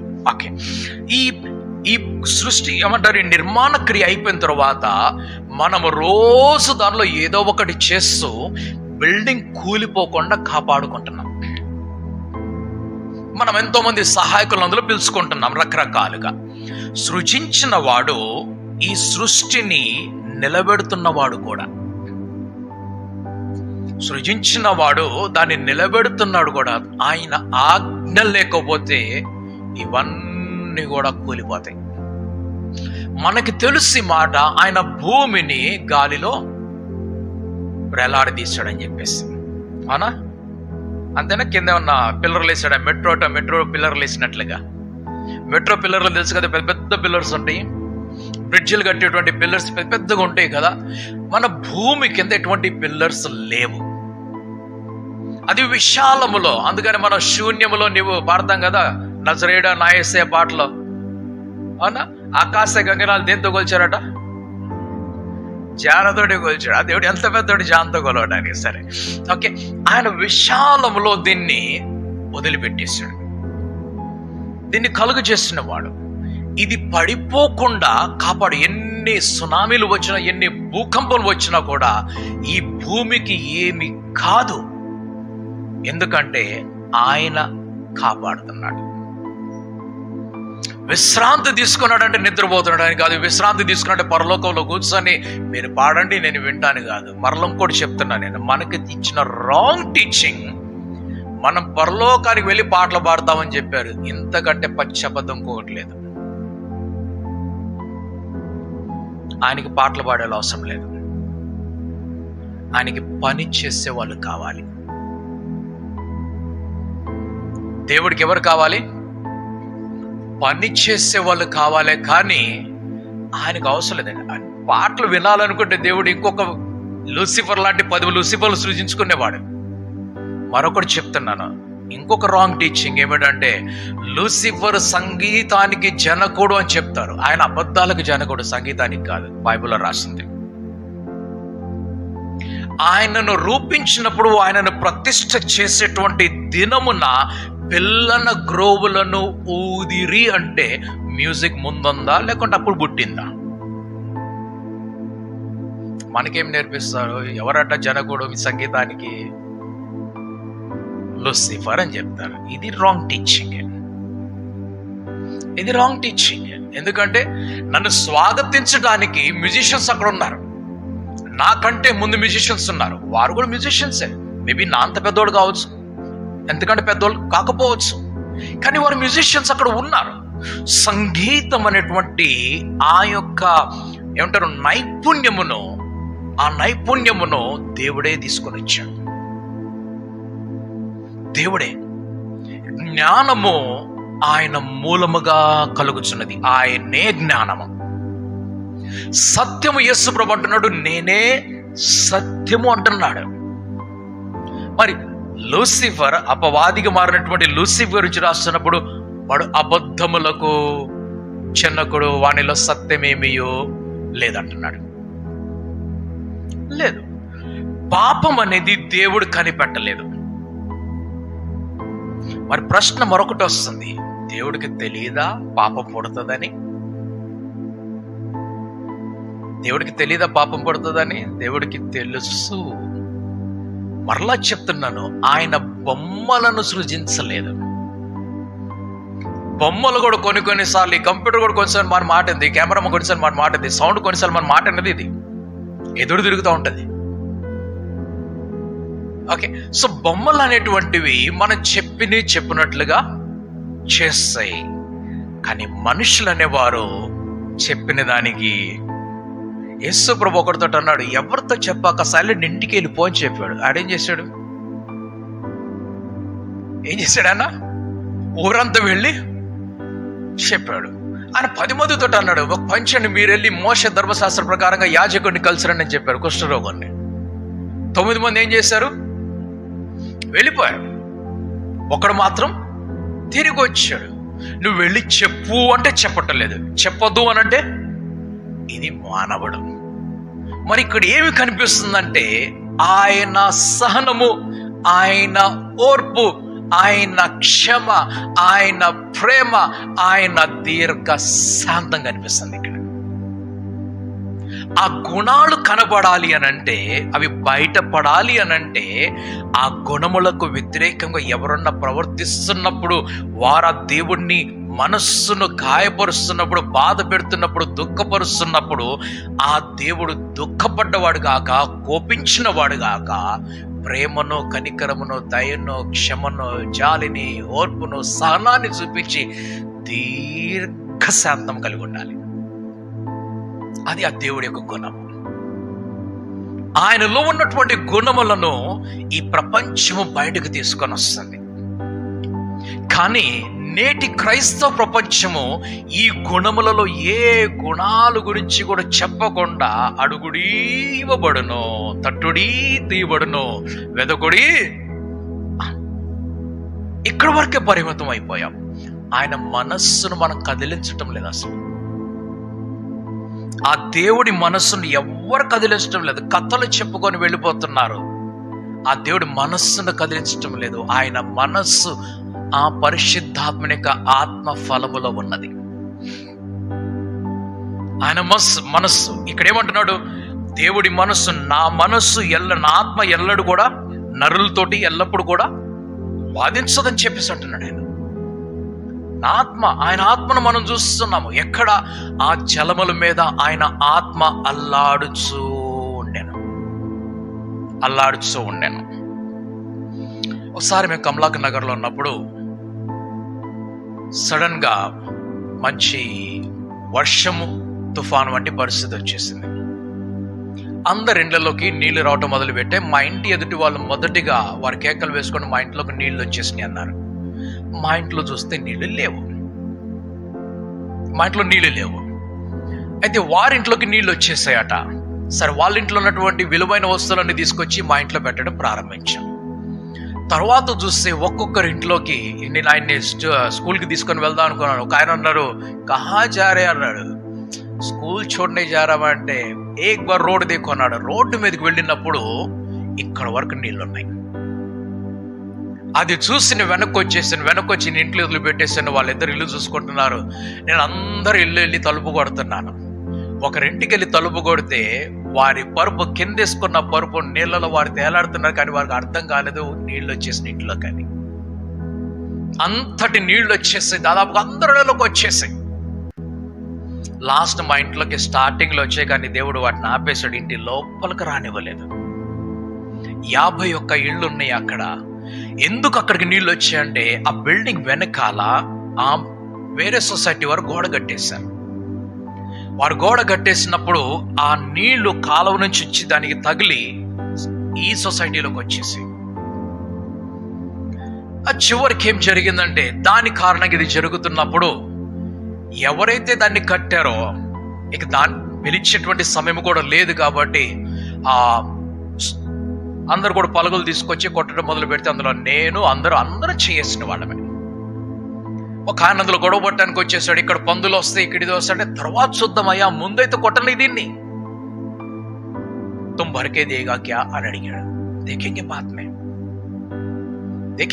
మే इसको జాలీ బనావు ఇద్దరు. ఇక్కడ ఒక జాలీ పెట్టుకొని, కానీ మొత్తం గోడ కట్టేస్తే ఎట్లాగా నీళ్ళు ఎట్లాగ పోతాయి అని చెప్పేసి అప్పుడు కొడుతూ ఉంటే, తర్వాత నగర సేవకుని పిలిచారు, వాళ్ళని పిలిచారు, వీళ్ళు పిలిచారు. మేము పగల కొట్టి కొంత చేసిన తర్వాత మళ్ళా జేసీబీ వచ్చి దాన్ని కొట్టి తీసేసి పంపించేస్తారు. జరిగింది ఏమిటనంటే, గోడ పగలగొట్టేటప్పుడు అందరం పగలగొట్టాం. దాన్ని కట్టడానికి వచ్చినప్పుడు ఒక్కడు రాలేదు. పగలగొట్టిన దాన్ని మరలా తిరిగి కట్టవలసినటువంటి బాధ్యత కూడా ఉండగా ఎవరు కూడా అందులో చేయబడటానికి రాకపోతే ఈ భూమి శూన్యముగాను నిరాకారముగాను ఉండి చీకటి అగాధి జలవల మీద కమ్మబడి ఉనంటే ఎవ్వరు పట్టించుకోకపోతే ఆ దేవుడు, ఆయన ఆత్మ జలముల మీద అల్లాడుచున్నప్పుడు ఆయన అందులోంచి సుందరమైన సృష్టిని బయటికి తీసుకొచ్చాడు. ఎవరికి పట్టింపు లేదు. నాశనం చేయటానికి అందరు పరిగెట్టుకుంటూ వస్తారు, కట్టడానికి ఎవరు రారు. అందుకు ఆ దేవుడి పేరు సృష్టికర్త. మరి ఎవరు నాశనం చేశారంటే మరొక రోజు మనం డీటెయిల్ స్టడీ చేద్దాం దాన్ని. నేను ఈ సబ్జెక్టు ఆ దుబాయ్ కాలనీలో ఉన్నప్పుడు మనము 3 నెలలు నేర్పించిన ఈ సబ్జెక్టుని, ఏది ఎవరు కూలగొట్టారనేది. ఓకే, మనం అందరికి తర్వాత వెళ్దాం. అయితే ఈరోజు ఏం చూస్తున్నామంటే, ఈ ప్రపంచము ఎలాగున్నది, సృష్టి శూన్యముగాను నిరాకారముగాను ఉంటే ఆ దేవుడి ఆత్మ ఆ జలముల మీద అల్లాడుతూ ఉంటే ఏదో చేయాలని అనిపిస్తూ ఉంటది. దేవుడు ఇదే మనసు నాకు కూడా ఇచ్చాడు. ఎప్పుడు నేను శాంతం కూర్చోను, అందుకని గలిబిలు ఎక్కువ అవుతుంటది నాతో పాటు. ఏదో ఒకటి చేయాలి అనిపిస్తూనే ఉంటది. ఆ ఏదో ఒకటి చెయ్యాలి అనేటువంటి ఆ హృదయాన్ని దేవుడు అందరికి ఇవ్వాలనుకుంటుంటే అందరు ఏమంటున్నారంటే నాకెందుకులే అంటున్నారు. అప్పుడు యెషయా అడుగుతున్నాడు, ఎవరు పోతారు? ప్రతి ఒక్కరు వారి పనులు చేసుకుంటున్నారు, నా కొరకు ఎవరు పోతారు అని అడుగుతున్నాడు. అందరికీ ఆత్మ లేదు, కానీ దేవుడు కోరుకునేది ఏమిటంటే, నేను సృజించి ముడి పదార్థముగా మీకు ఇచ్చినటువంటి ఈ సృష్టిని, ఈ భూమిని, ఈ భూమితోటి జతపడినటువంటి గ్రహాలను నువ్వు ఎలాగైనా మార్చుకో. అందులో పాపము లేనంతసేపు నాకు అభ్యంతరము లేదు. అందులో నా విధులకు వ్యతిరేకముగా మీరు వెళ్ళనంత సేపు నాకెటువంటి అభ్యంతరము లేదు. ఒకరోజు ఆయనకు అభ్యంతరం వచ్చింది. ఎక్కడ? 11వ అధ్యాయంలో ఏమంటున్నారు వారు? మనం విస్తరించకుండా మనము ఆకాశమును కంటేటువంటి ఒక గోపురాన్ని కట్టుకొని, ఒక పట్టణము కట్టుకొని, దాని మధ్యలో గోపురం కట్టుకొని పైకి వెళ్దాం అంటున్నాడు. కానీ దేవుడు ఏమన్నాడు? మీరు విస్తరించి భూమిని నింపండి, ఫలించండి, అభివృద్ధి చెంది నింపమని చెప్తున్నాడు. కానీ మానవుడు దానికి వ్యతిరేకంగా వెళ్తే అప్పుడు దిగి వచ్చాడు. మరలా ఇక్కడ ఒక రాంగ్ టీచింగ్ ఉన్నది. ఏమిటో రాంగ్ టీచింగ్ అని అంటే, దేవుడి శాపంతోటో కోపంతోటో భాషలు పుట్టాయి అంటారు. ఇది డైమండ్ కాదండి, డైమండ్ కాదు. డైమండ్ గురించి చెప్తారు. ఇప్పుడు నా చేతిలో డైమండ్ రాలేదు, ఇప్పుడు వస్తే మరలా నేను ఇంకా గట్టిగా చెప్తాను దాని గురించి. డైమండ్ గురించి చెప్పేది ఏంటంటే, అది ఎన్ని ముక్కలైనా కూడా డైమండ్ ఆకారంలోనే ఉంటుందట. డైమండ్ని ఎన్ని ముక్కలు కట్ చేసినా దాని ఆకారం డైమండే ఉంటుందట. ఐ డోంట్ నో, నేను చూడలేదు. నేను సూరత్లోని బిజినెస్ మ్యాన్ కాదు. నెక్స్ట్ టైం ఎప్పుడన్నా ప్రార్థన చేయండి, సూరత్లో ఒక షాప్ కొనుక్కోవాలి, డైమండ్ షాప్, అప్పుడు నేను ఈ డైమండ్ గురించి చెప్తానే. కానీ నిజమేమిటి అని అంటే, ఎన్ని ముక్కలు చేసినా కూడా అది సృష్టికర్త అయినటువంటి దేవుడు మనకిచ్చినటువంటి సృష్టిలో ఆయన ఏమంటున్నా అంటే, మీరు ఎంతైనా చేసుకోండి, ఏమైనా చేసుకోండి, కానీ పాపము ఏమంటారు మీలో కనబడనంత వరకు ఆయనకి ఇష్టమే. ఇప్పుడు భాషలు అనేవి, తెలుగు భాష అందరు చెప్పేటువంటి మాట ఏమిటంటే, తెలుగు భాష భాషలన్నిటిలోగా మధురమైనది. లెస్స, భాషలన్నిటిలో తెలుగు భాష లెస్స అనేది తెలుగు వాడు చెప్పాడు. కానీ బయట వాడు ఏం చెప్తున్నాడు? అన్నిటికన్నా మధురమైనటువంటి భాషలలో మొదటి భాష ఏమిటంటే తెలుగు భాష. మన మిగతావన్నీ మంచి కాదా? లేదు. బంగ్లా అంటారు, బంగాళీ అంటాం మనం, బంగ్లా, రైట్? చాలా మధురమైనటువంటి భాష. మలయాళం, కాకపోతే ఏమిటంటే మాట్లాడే మనిషి దాన్ని ఇంకో రకం చేసేస్తుంటాడు. మరాఠీ, అస్సలు ఊరి వారు మాట్లాడే మరాఠీ ఉన్నది కదా, ఇక్కడ వాళ్ళు మాట్లాడే మరాఠీ కాదండి. ఇది అతుకులతుకుల మరాఠీ. ఇది ఇందులో సగం అందులో సగం తీసుకున్నది ఇది. కానీ మనం రిమోట్ లొకేషన్లోకి వెళ్తే వారు వాడేటువంటి ఆ టైమింగ్ అనేది ఉంటుంది, చాలా ఇంపార్టెంట్ టైమింగ్ అనేది. భాష మాట్లాడేటప్పుడు భాషలో ఉచ్చారణతో పాటుగా దాని టైమింగ్ చాలా ప్రాముఖ్యం. ఆ టైమింగ్ మంచిదైనట్లయితే భాషలన్నీ కూడా మధురమైన భాషలే. ఇందులో ఏవి కొట్టే తిట్టే భాషలు లేవు. ఇవన్నీ కూడా దేవుడు సృజించాడు. ఎందుకంటే మీరు విస్తరించేటప్పుడు ఒక్కొక్క ప్రదేశానికి వెళ్ళి ఒక్కొక్క సంస్కృతిని కలిగిన వారై, ఒక్కొక్క భాషను కలిగిన వారై, ఒక్కొక్క విధానము కలిగిన వారై, మేఘ ధనుస్సు ఎలాగైతే 7 రంగులతోటి సుందరముగా మార్చబడిందో అలాగ భిన్నత్వంలో మీరు కూడా ఏకత్వముగా ఉండి మీరు కూడా సుందరంగా ఉండాలి. ఇది దేవుడి ప్రణాళిక. ఇది అంతేగాని డైమండ్ని కుదేస్తే ముక్కలైపోయినట్లుగా ఒక భాషను కుదేసినప్పుడు ముక్కలైపోలేదు. అది అకస్మాత్తుగా లేకుంటే ఏదో యాక్సిడెంటల్ గా అయింది కాదు. అది దేవుడు సృజించినటువంటి భాష. ఈ భాషలో దేవుడు ఇన్నిగా చేశాడు. లాస్ట్ వీక్ నేను చెప్పాను, ఒకవేళ ఒక భాషగా అందరూ వచ్చేసినట్లయితే ఆదికాండం 11వ అధ్యాయం రివర్స్కి వెళ్ళిపోతారు. మరలా అన్ని రివర్సే. ఇది జరుగుతుంది ఒక రోజు. ఏమిటి? భాషలన్నీ కూడా ఒక కామన్ భాషకు వెళ్ళిపోతుంది. అందులో ప్రధానమైనది కామన్ లాంగ్వేజ్ ఒకటి అవుతుంది. ఈరోజు ఇంగ్లీష్ అన్ని దేశాల్లో కామన్ లాంగ్వేజ్ ఉంది. దాన్ని మార్చాలని ప్రయత్నం చేస్తున్నారు. ఎక్కడి వరకు మారుస్తారట? ఎవరు ఒప్పుకుంటారు? ఒకప్పుడు ఫ్రెంచ్ వచ్చేసి కామన్ లాంగ్వేజ్ ఉండేది. ఒకప్పుడు దానికి ముందు లాటిన్ భాష వచ్చేసి కామన్ లాంగ్వేజ్ ఉండేది. అందుకని మనకు వచ్చినటువంటి పదాల్లో లాటిన్ వర్డ్స్ ఎక్కువ ఉన్నాయి. ఈ రోమన్స్ టైంలో భాష వేరుగున్నది, మన టైంలో భాష వేరుగున్నది. సో ఈ భాషలన్నీ కూడా దేవుడు సృజించినవే.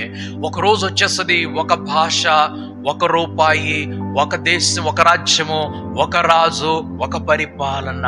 అప్పుడు షినారు దేశంలో బాబేలు గోపురాన్ని అయితే కట్టడం ఆ రోజు ఆపివేశారో ఈ బాబేలు కట్టబడుతుంది. దానికోసం ప్రయత్నాలు జరుగుతున్నాయి.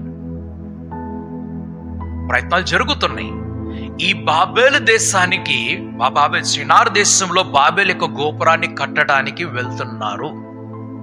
దాన్ని కంప్లీట్ చేస్తారు. అది జరగాలి. దానికి ముందుగా ప్రపంచ చక్రవర్తి కూడా వచ్చేసి తన పార్లమెంట్ రెడీ చేసుకుంటున్నాడు. దానిలో చెప్పబడిన మాట ఏమిటంటే ఆ ప్రపంచ చక్రవర్తికి సీటింగ్ ఉంటుంది అనమాట. సీటింగ్స్ ఉంటాయి అనమాట. ఆ సీటింగ్స్ లో మన పార్లమెంట్ లో మీరు చూసినట్లయితే మొదటి సీట్ ఎవరిదంటే స్పీకర్ది ఉంటుంది. రెండవది ఎవరిదంటే డిప్యూటీ స్పీకర్ది ఉంటుంది. మూడవది ఎవరిదనంటే ఆ ప్రధానిది ఉంటది. దాని తర్వాత హోమ్ మినిస్టర్నో, డిఫెన్స్ మినిస్టర్నో నంబర్స్ ఉంటాయి. అందరికీ కూడా నంబరింగ్ ఏముంటుంది? ఆ నంబర్స్ ప్రకారం వాళ్ళు కూర్చోవాలి. ఎవరైనా అటు ఇటు మార్చుకొని మేము కొద్దిసేపు ఎక్కడ కూర్చోండి, సరే కూర్చో. కానీ అధికారంలో ఉన్నటువంటి వారు మాత్రము ఆ నంబర్లో కూర్చుంటే ఈ అధికారంలో కూర్చునే ఆయన యొక్క సీట్ నంబరు 666. మరలా రివర్స్ అవుతుంది. కట్టబడాలి.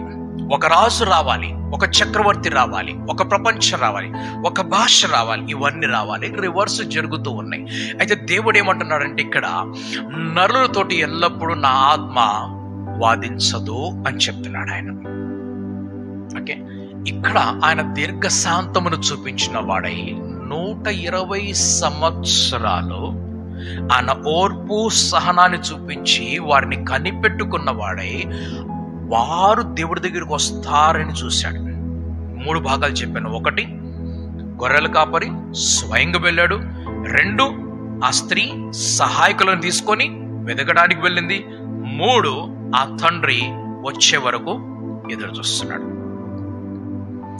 మన కొరకు ఈ లోకంలో ఆయన తన ఏకైక కుమారుని ప్రభువైన యేసుక్రీస్తుని భూలోకంలో పంపించాడు.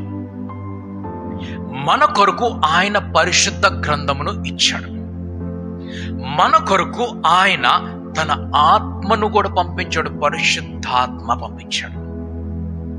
మన కొరకు ఆయన భూమి మీద సంఘమును స్థాపించాడు. పేతురు, నేను నా సంఘాన్ని కడుతున్నానని చెప్పాడు. ఎవరి మీద? నీ మీద అని చెప్పాడు. నీ మీద నా సంఘాన్ని కడుతున్నా అని చెప్పాడు. కొంతమంది అంటారు ఆ ప్రత్యక్షత మీద అంటారు, కొంతమంది ఆ బండ మీద అంటారు, కొంతమంది ఏదంటారు. ఏదేమైనా కూడా మొదటి పాస్టర్ సంఘానికి ఎవరు అనంటే పేతురు మొదటి పాస్టర్. ఆ తర్వాత యాకోబు, యోహాను ఆయన హెల్పర్స్ గా తర్వాత పాస్టర్స్ ఉన్నారు. మిగిలిన శిష్యులు కూడా ఉన్నారు. ఆ యోహాను వెళ్ళిపోయిన తర్వాత ఆసియా మైనర్లో ఆయన 7 సంఘాలను స్థాపించుకున్నాడు. ఆ 7 సంఘాల పేర్లే మనకి ప్రకటన గ్రంథం 1 అధ్యాయం 2 అధ్యాయాలు కనిపిస్తుంది. ఆసియాలో ఉన్నటువంటి 7 సంఘాలకు. ఏమిటది? ఎఫెసు, స్మరణ, పెర్గము, తుయతీర, తర్వాత సార్దిస్, ఫిలదెల్ఫియా, లవదోకియా. ఈ సంఘాలు ఉన్నాయి కదా, అవన్నీ కూడా తన సంఘాలకు వెళ్తున్నాడు యోహాన్ అక్కడ. కానీ పేతురుతో ఏమన్నాడు? నేను నా సంఘాన్ని నీ మీద కడుతున్నానని చెప్పేస్తున్నాడు. ఆ పేతురు సంఘమునకు పునాది వేసి ముందుకు తీసుకొని వెళ్ళాడు. మన కొరకు దేవుడు సంఘాన్ని ఇచ్చాడు. మన కొరకు దేవుడు యాజకులనిచ్చాడు, బోధకులనిచ్చాడు, ఉపదేశకులనిచ్చాడు, శిక్షకులనిచ్చాడు, ప్రవక్తలనిచ్చాడు. మన కొరకు నేడు దేవుడు ఇంటర్నెట్ ని కూడా ఇచ్చాడు. అబ్రహాం ఏమంటున్నాడు ధనవంతుడితోటి? కుమారుడా, నీ ఇంట, నీ తండ్రి ఇంట మోషేయు ప్రవక్తలను ఉన్నారు అంటున్నాడు. అంటే అర్థం ఏమిటి? వారి కొరకు ఇవ్వబడినటువంటి, నీ కొరకు ఇవ్వబడిన దానిని నువ్వు ఉపయోగించుకోలేకపోయావు. ఉన్నది అక్కడ, అది చదువుకోవాలి. సో దేవుడు మన కొరకు ఇన్ని ఏర్పాట్లు చేశాడు. ఎందుకు? ఆయన ప్రేమమయుడు కాబట్టి. ఆయన బొమ్మలను తయారు చేయలేదు. బొమ్మలను తయారు చేయలేదు. ఎవరిని తయారు చేశాడు? ఆయన మనుష్యులను తయారు చేశాడు. మనుష్యులకు ఇష్టము అయిష్టము అనేటువంటి గుణముతోటి సృజించాడు. అయితే మనుషుడు అందులో ఏది వాడుకుంటున్నాడో అది మనిషి యొక్క చాయిస్. ఆయన ఇష్టాన్ని వాడుకుంటున్నాడో అయిష్టాన్ని వాడుకుంటున్నాడో ఆయన చాయిస్. అన్ని కూడా ఆయన ఎదుట పెట్టబడి ఉన్నవి. సో దానిని బట్టి మనమందరం కూడా ముందుకు వెళ్తున్నాం. మన ఇష్టం అది. ఈరోజు మన చాయిస్ ఏమిటి? మనకిష్టం, మనం ఇక్కడికి రావాలి. మనకిష్టం అది. ఇతరులకు ఇష్టం లేదు, అది వారి చాయిస్. అయితే దేవుడు అందరికి ఇచ్చాడు. ఈ సంఘం అందరికి ఉన్నదా? అవునా? ఈ అవకాశం అందరికీ ఉన్నది. అయితే అందరూ కూడా అన్నింటిలో రారు. ఎవరికైతే ఇంట్రెస్ట్ ఉన్నదో వారే వస్తారు. సో మనుషులను దేవుడు సృజించినప్పుడు వారి వారి ఇంట్రెస్ట్ ఎలా మార్చుకుంటారు? ఇది మనకు పుట్టలేదు ముందే. మనం పుట్టినప్పుడు మనకు పుట్టలేదు ఇది. ఏమి ఇంట్రెస్ట్? గుడిలోకి వెళ్ళి కూర్చోవాలని ఇంట్రెస్ట్. మనం కలుగు చేసుకున్నది మనం మార్చుకున్నాము. ఇది మన పద్ధతి అన్నమాట. సో దేవుడు 3 మెట్లుగా చూస్తున్నాడు. 1, ఆయన స్వయంగా వెళ్ళి వెతుక్కుంటున్నాడు. 2, ఆయన సహాయకులను కూడా తీసుకొని వెతుకుతున్నాడు. 3, ఆయన ఎదురు చూస్తున్నాడు. నోవహు కాలంలో ఏం చూశాడు? ఆయన దీర్ఘశాంతంతో కనిపెట్టుకొని ఉన్నాడు. ఒకవేళ ఎవరన్నా మారు మనసు పొంది నోవహు దగ్గరికి వచ్చినట్లయితే ఆ ఓడలో వారికి కూడా ప్రవేశము ఉండేది. కానీ ఎవరన్నా వచ్చారు? అందులో రాలేదు. ఎవరు కూడా రాలేదు. వారందరూ కూడా ఏం చేస్తున్నారు? తింటున్నారు, త్రాగుతున్నారు, పెండ్లికి ఇచ్చుకుంటూ పెండ్లి చేసుకుంటున్నారు. వారందరూ కూడా హ్యాపీగా ఉన్నారు. ప్రళయం వచ్చేసింది, అంతా కూడా మునిగిపోయింది, అన్ని కూడా చిరిగిపోయాయి. క్రీస్తు యేసుతో పాటుగా 2 కుడి ప్రక్కన ఒకరు, ఎడం ప్రక్కన ఒకరు సిలువేయబడితే ఒక వ్యక్తి గ్రహించాడు, నిజముగా ఈయన దేవుని కుమారుడని. ఆయన గ్రహించాడు, నిజంగా తెలుసుకున్నాడు. నీ రాజ్యంతో వచ్చేటప్పుడు నన్ను, ఆయన ఒక అన్యుడైతే ఆయనకి ఎలా తెలిసి మాట?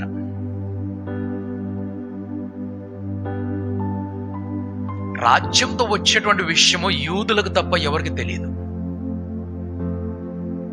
దేవుడు తన రాజ్యమును స్థాపిస్తాడనేటువంటి మాట యూదులకు తప్ప ఎవరికి కూడా తెలియదు. పరలోకం అనే విషయం గురించి కూడా యూదులకు తప్ప ఎవరికి కూడా, ఆయన దేవుని కుమారుని పంపిస్తాడు అనేటువంటి మాట యూదులకు తప్ప ఎవరికి కూడా తెలియదు. రక్షణ అనేటువంటి విషయము యూదులకు తప్ప ఎవరికి కూడా తెలియదు. ఆయన దేవుని కుమారుడన్న మాట యూదులకు తప్ప ఎవరికి కూడా. మరి ఎవరైంటారు ఈయన దొంగ? నీ రాజ్యంతో వచ్చేటప్పుడు నన్ను జ్ఞాపకం చేసుకో అంటే గుడికి వెళ్ళేటువంటి భక్తుడైనా అని తెలిసిన వాడే. ధనవంతుడితో ఏమంటున్నాడు అబ్రహాము? నీ తండ్రి ఇంటిలో ఎవరున్నారు? ఆయన తండ్రి ఇంట్లో కాదు. ధనవంతుడు అంటున్నాడు, నా తమ్ముళ్ళు ఇక్కడికి రాకుండా చూడని చెప్పేసి. అబ్రహాం ఏమంటున్నాడు? మోషేయు ప్రవక్తలు ఉన్నారు ఎవరింట్లో? ధనవంతుడి ఇంట్లో. అంటే అర్థం ఏంటి? వారు కూడా ధర్మశాస్త్రం పాటించేవాళ్ళే కదా. ఈ ధనవంతుడు కూడా ధర్మశాస్త్రం పాటించేవాడా కాదా? ఆలోచిద్దాం. నేను చెప్పానని చెప్పి మీరు నమ్మొద్దు. నేను చెప్పానని చెప్పేసి తలవపోద్దు మీరు. ఓకే, ఒకసారి ఆలోచిద్దాం. క్లూ మీకు ఇస్తున్నా నేను. బైబిల్ ఎవరు ఇంట్లో ఉంటుంది? ఓకే, ఈరోజు కొంతమంది బైబిల్ తీసుకొని పంచుతూ ఉన్నారు, అందరిలో కనిపిస్తే కొంత అందరి జనులు. కానీ చదివేది ఎవరు? ఎవరైతే విశ్వాసం ఉండి, ఓకే, సో నీ దగ్గర బైబిల్ లేనప్పుడు బైబిల్ గురించి దేవుడు నీతో మాట్లాడు.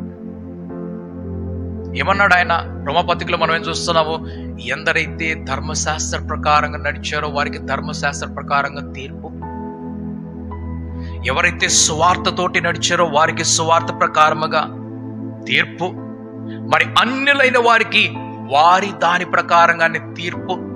ఈ తీర్పులో ఎవరు కూడా గెలవలేరు. ఈ తీర్పు అంటే అర్థం ఏమిటంటే, తీర్పు ఎవరికి ఇస్తున్నారు? నేరస్తుడికి ఇస్తున్నారు. నేరం మోపబడిన వాడికి, నేరస్తుడు కావచ్చు, నేరస్తుడు కాకపోవచ్చు, కానీ తీర్పు ఎవరికి జరుగుతుంది? రైట్, మనమందరం కూడా న్యాయ సింహాసనం ఎదుట. ఇది మళ్ళీ రాంగ్ టీచింగ్, గమనించాలి మాటని. మనము న్యాయ సింహాసనం ముందు నిలబడతామనేది ఇది అబద్ధ బోధ, తప్పు బోధ. ఎందుకంటే మన ప్రతి నెల డిక్లేర్ చేసిన మన కేసు ఇక్కడికి వచ్చేసి ఏమటి? ఆ రొట్టె ద్రాక్ష రక్తం తీసుకో ముందుగా ప్రభువా నాలో ఏ దోషము లేదు అని నీకు నీవే ఏమన్నాడు? తీర్పు అయిపోయింది. మన తీర్పు ఇక్కడ. ఎందరైతే క్రీస్తులో ఉన్నారో వారు మరణాన్ని దాటుకొని, అంతే రాసిందా? ఎవరైతే క్రీస్తులో ఉన్నారో వారు మరణాన్ని దాటుకొని జీవంలోనికి ప్రవేశించారు రాస్తుందా ఇది మాట? ఓకే, క్రీస్తులో ఉన్నవాడు నూతన సృష్టి అనే మాట కూడా రాస్తుందా? ఉన్నది కదా. ఓకే, నూతన సృష్టికి మరి తీర్పు ఎందుకు ఉంటుంది? మరణము దాటుకొని జీవలకు వచ్చేసిన తర్వాత ఇంకా తీర్పు ఎందుకు ఉంటుంది? ఎగ్జాంపుల్, నా మీద దొంగతనం కేసు పెట్టారు. కోర్టు నాకేం చెప్పిందంటే, నీ కేసు లేదయ్యా, కోర్టుకు రాకముందుగానే నాకు నా ఫైల్ పంపిస్తారు కదా, ఆ ఫైల్లోనే జడ్జి చూసి చెప్పాడు నీ కేసు లేనిది, నువ్వు ఇంటికి పో అని చెప్పారు. నేను మరలా 2వ రోజు ఎక్కడి నుంచున్నాను. అప్పుడేమంటారు ఆయన? ఏమంటారు ఆయన? నీ కేసు లేనప్పుడు నువ్వెందుకు వస్తున్నావు అని అడుగుతారు. ఓకే, ఎవరికైతే తీర్పు తీర్చబడిందో వారు ఎక్కడికి వెళ్ళిపోతారు? ఇంటికి వెళ్ళిపోతారు. ఎవరికైతే తీర్పు అంటే నిర్దోషిగా ఉన్న వారు ఎక్కడికి వెళ్తారు? ఇంటికి వెళ్ళిపోతారు. దోషిగా ఉన్న వాళ్ళు ఎక్కడికి వెళ్తారు? పనిష్మెంట్కి వెళ్ళిపోతారు. ఓకే, మనకు తీర్పు తీర్చబడకపోతే మనం మరణాన్ని దాటుకొని జీవంలోకి ఎలాగెళ్తాం? అంటే తీర్పు అయిపోయినట్లే కదా. మరణాన్ని దాటుకొని జీవంలోకి ప్రవేశిస్తున్నామంటే క్రీస్తు అంటున్నాడు నేనే మార్గం అన్నాడు. నా ద్వారా తప్ప ఎవరు కూడా తండ్రి వద్దకు రారు. మనం ఆయన ప్రభువుగా అంగీకరించాము, మనం నమ్మాము, రక్షణ పొందుకున్నాం, బాప్తిసం తీసుకున్నాం, పరిశుద్ధంగా జీవిస్తున్నాం, ఆయనకి శిష్యులుగా మనం ఉన్నాము. ఆయన ఇంకా మనల్ని తీసుకొని నిలబెట్టేసి ఏం తప్పు చేసినా చెప్పని అడుగుతాడు. మనల్ని కూర్చోబెట్టేప్పుడు, మనల్ని తీసుకొని వెళ్ళేటప్పుడు ఆయన మనల్ని బహుమాన ఆసనం దగ్గర తీసుకొని వెళ్తాడు. ఎందుకు? నీ క్రియలు నీ వెనకాల వస్తాయి. కాబట్టి నీ క్రియలు ఏం సంపాదిస్తాయి? నీకు బహుమానమును సంపాదిస్తాయి. మన క్రియలు మన కొరకు ఏం తీసుకొని వస్తాయి? బహుమానం. ఓకే, ఇదే లూకా సువార్తలో 15వ అధ్యాయం మనం చూస్తున్నాం. ఒక పాపి మారు మనసు పొందినప్పుడు పరలోక రాజ్యంలో దేవుడు తన దూతల ఎదుట సంతోషించును అని రాశారు. మరి ఇక్కడ తీర్పు జరుగుతుందా? న్యాయ సింహాసనం మీద కూర్చున్నాడు దేవుడు. ఎవరికంటే తీర్పు అని అంటే ఫైనల్ జడ్జిమెంట్ అంటారు దాన్ని. ఆఖరి తీర్పు ఎవరికంటే ఎవరైతే రక్షణ పొందలేదో వారికి. ఒకవేళ నాకు కూడా తీర్పు ఉండి ఏమంటారు, అన్ని వదిలిపెట్టిన మనకు తీర్పు ఉన్నది, అన్ని చేస్తున్న వారికి తీర్పు ఉన్నది, అయితే మనం ఎందుకు ఇక్కడ ఇట్లా బ్రతకాలి? మనం కూడా వాళ్ళకి బ్రతకొచ్చు కదా. మనకేమని చెప్పాడు? అబద్ధం ఆడొద్దు చెప్పారా లేదా? మనకు హత్య చేయవద్దు చెప్పారా మనకి మాట? దొంగతనం చేయవద్దు చెప్పారు ఈ మాట మనకు. మరి చెప్పి మనల్ని కూడా అక్కడ నిలబెట్టాడు. వాళ్ళని కూడా అదే లైన్లో నిలబెడితే తు క్యారీ ఇద్దరు ఖడా అంటారు మనల్ని వాళ్ళు. ఇతనా భక్తి దిఖాయా తు మేరే సాత్ మే ఖడా హువా నా. నువ్వు గుడికి వెళ్ళావు, ఇంత భక్తి చూపించావు, ఇన్ని చేసావు, లాస్ట్ నాతో పాటు లైన్లో నువ్వు పిచ్చెచ్చలు అంటారు. మనకు దేవుడు విశేషమైనటువంటి ఆధిక్యతలు ఇచ్చి మనలో లోకం నుండి ప్రత్యేకపరుస్తున్నాడు. అందుకు మన గురించి అన్నాడు, మీరు నూతనమైనటువంటి సృష్టి అని చెప్పాడు. మనము తీర్పుకు గురి కాము, మనము ఆయన సంతోషమునకు పాత్రలవుతాం. ఎందుకంటే మనము పాపము నుండి తప్పించుకొని మన రక్షణ పొందుకున్నాం కాబట్టి మన విషయంలో మీరు అంటారు బాప్టిజం విషయంలో అని చెప్పేసి, బాప్టిజం అది ఆరంభం ఒకటే. మన రక్షణ పొందుకున్నప్పుడు నమ్మి బాప్తిసం పొందినవాడు రక్షించబడునని చెప్పాడు కాబట్టి ఆ ఒక్కరోజు సంతోషం ఆగలేదు, ఆ సంతోషం కంటిన్యూ అవుతున్నది. ఈ తప్పిపోయిన కుమారుడో లేకుంటే పారిపోయిన కుమారుడో లేకుంటే ఎదురు తిరిగి వెళ్ళిన కుమారుడో ఆయన తిరిగి వచ్చే వరకు తండ్రికి సంతోషం లేదు, తండ్రికి సంతోషం లేదు. మరి సంతోషము మనం చూసినప్పుడు విందు రోజు మాత్రమే సంతోషం అనుకుంటే అది మానవ సంతోషం. మన బర్త్డే రోజు మనం కింగ్స్ క్వీన్స్. బర్త్డే అయిపోయిన తర్వాత ఒక్కరోజు ఇంట్లో అన్నదమ్ములు అక్క చెల్లెలు ఉంటారు కదా, ఎవరిదన్నా బర్త్డే ఉంటే ఆ రోజు ఏది చేసినా పోనీ వదిలేసే, వాడి బర్త్డే రోజు వదిలేసే అంటే ఈ రోజు ఏమన్నది బర్త్డే.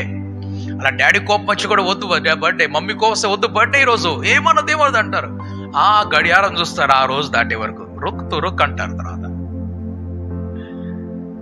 ఇది మానవ సంతోషం ముగింపుకు వచ్చేసింది. ఆరంభము ముగింపు నీటి బుడగలాగా ఉన్నది. సంతోషం అనేది ఎప్పుడు అయిపోనేది, అది సంతోషం. అంతేగాని డాన్స్ చేయడం కదా. నాకు చాలా మంది అడిగారు, పాస్టర్జీ ప్రభు ఆనంద్ మనానా మతలబ్ కే ఆగా డాన్స్ నీ కరేగోత్ అన్నారు. అది డాన్స్ అండి. సంతోషం అనేది ఎప్పుడు అయిపోదు. ఈ కుమారుడు ఇంటికి వచ్చిన తర్వాత తండ్రి చింత మొత్తం తొలగిపోయింది, తండ్రి విచారం అంతా తొలగిపోయింది, ఆయన దుఃఖం అంతా పోయింది, ఆయన కలవరం అంతా పోయింది, ఆయనకున్నటువంటి అవమానము పోయింది. ఆయన వెళ్ళిపోయినప్పుడు అవమానం కలిగిందా లేదా? ఆయన బ్రతికుండగానే 2 భాగాలు అని చెప్పేసి అన్నాడు. ఇంతకంటే పెద్ద అవమానం ఏముంటది? తీసుకొని వెళ్ళిపోయాడు. వెళ్ళిపోయిన తర్వాత ఆ బ్రతుకుతుంటే ఏమంటే మీరిక్కడ ఇంత భక్తి పొరలంటే మీ కొడుకేంటంటే అలాగున్నాడు. వచ్చిన వాళ్ళందరూ రోజు పొడిచి ఆయన పొడిచిన పోటు కంటే వీళ్ళు పొడిచే పోట్లు భయంకరం. ఈ రోజు పొడుస్తూనేమంటారు, ఇటు పోయినా పొడుస్తారు, అటు పోయినా పొడుస్తారు. ఈ మనిషి బతకలేక వస్తాడు. ఈ అవమానమునకు అంతమైపోయింది ఆ రోజు.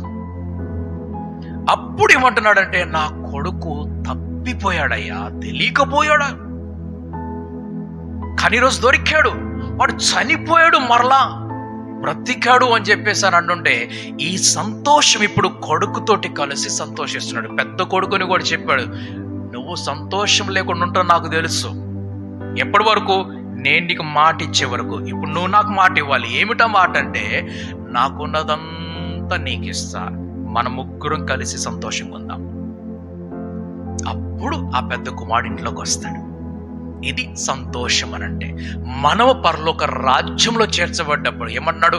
నేను వచ్చి మీ కొరకు స్థలం సిద్ధపరుస్తున్నటువంటి ఆ స్థలంలోకి నేను తీసుకొని వెళ్తాను. నేను నా తండ్రి ఎక్కడైతే నివాసం ఉంటున్నావు అక్కడ మీరు కూడా ఉండేలాగున్నా ఆ రోజున ఆ పరలోకంలో ఆ దేవుడికి మహా ఆనందం కలుగుతుంది.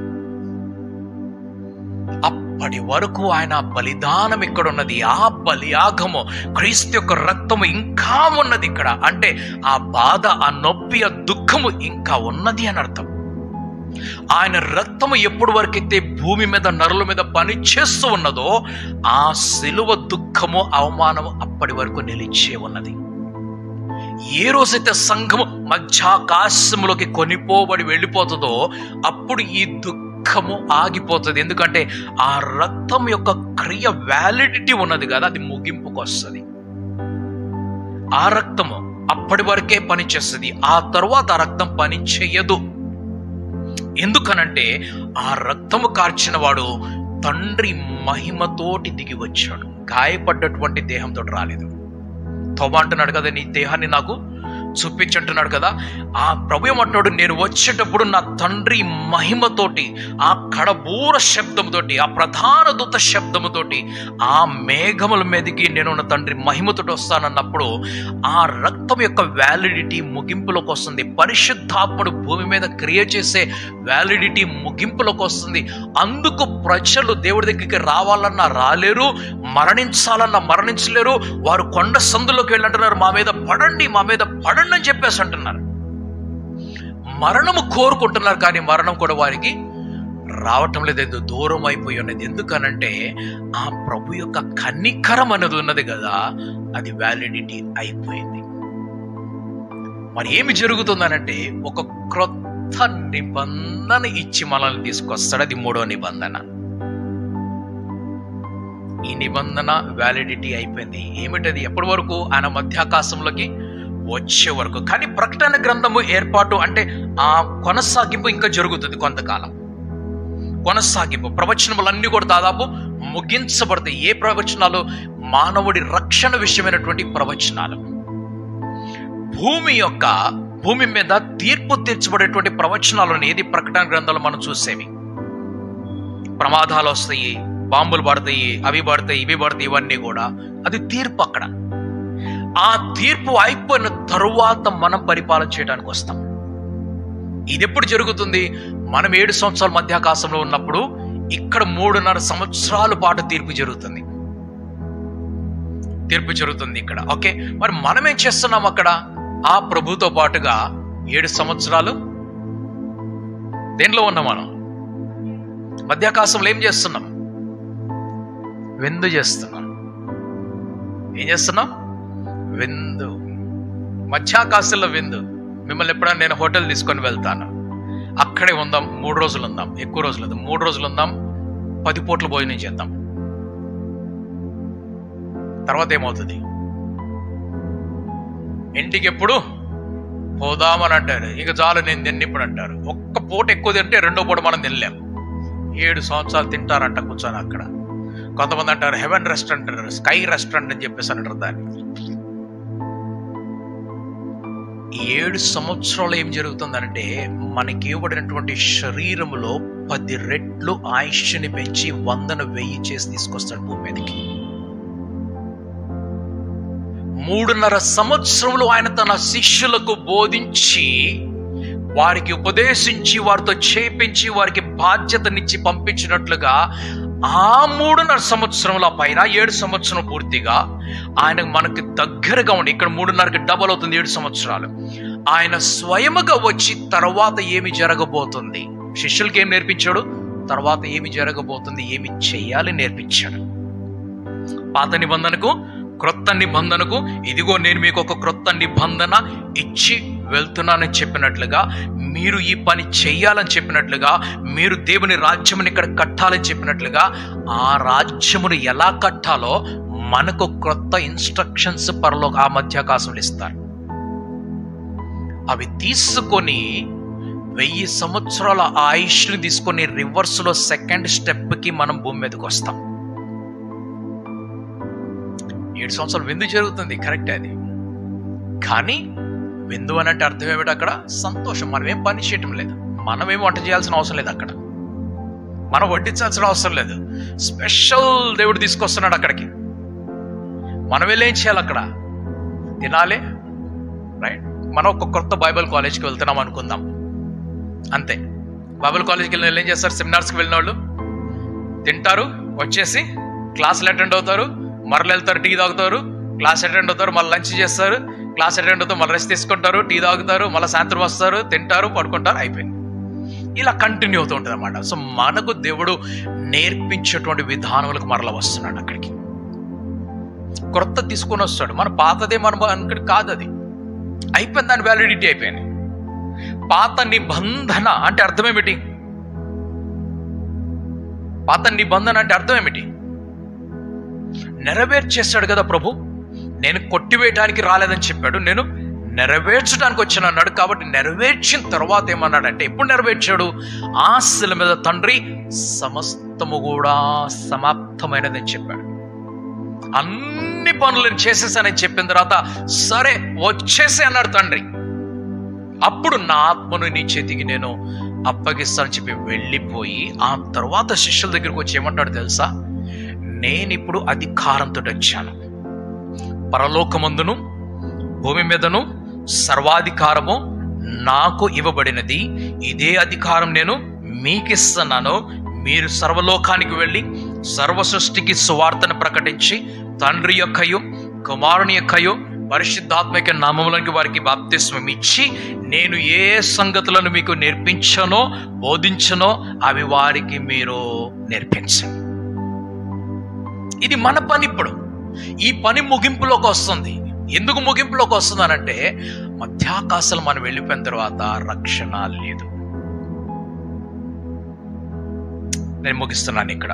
మరి రెండో ర్యాప్చర్ ఉండదు అనుకోండి. నేను ఒకసారి మీకు నేను చెప్పాను, ఆ ర్యాప్చర్ గురించి తర్వాత వేరే విషయంలో చెప్తాను. ఓకే, సో ఈరోజు మనం ఇక్కడితో ముగించుకుందాం. మన సమయము దాటిపోయింది.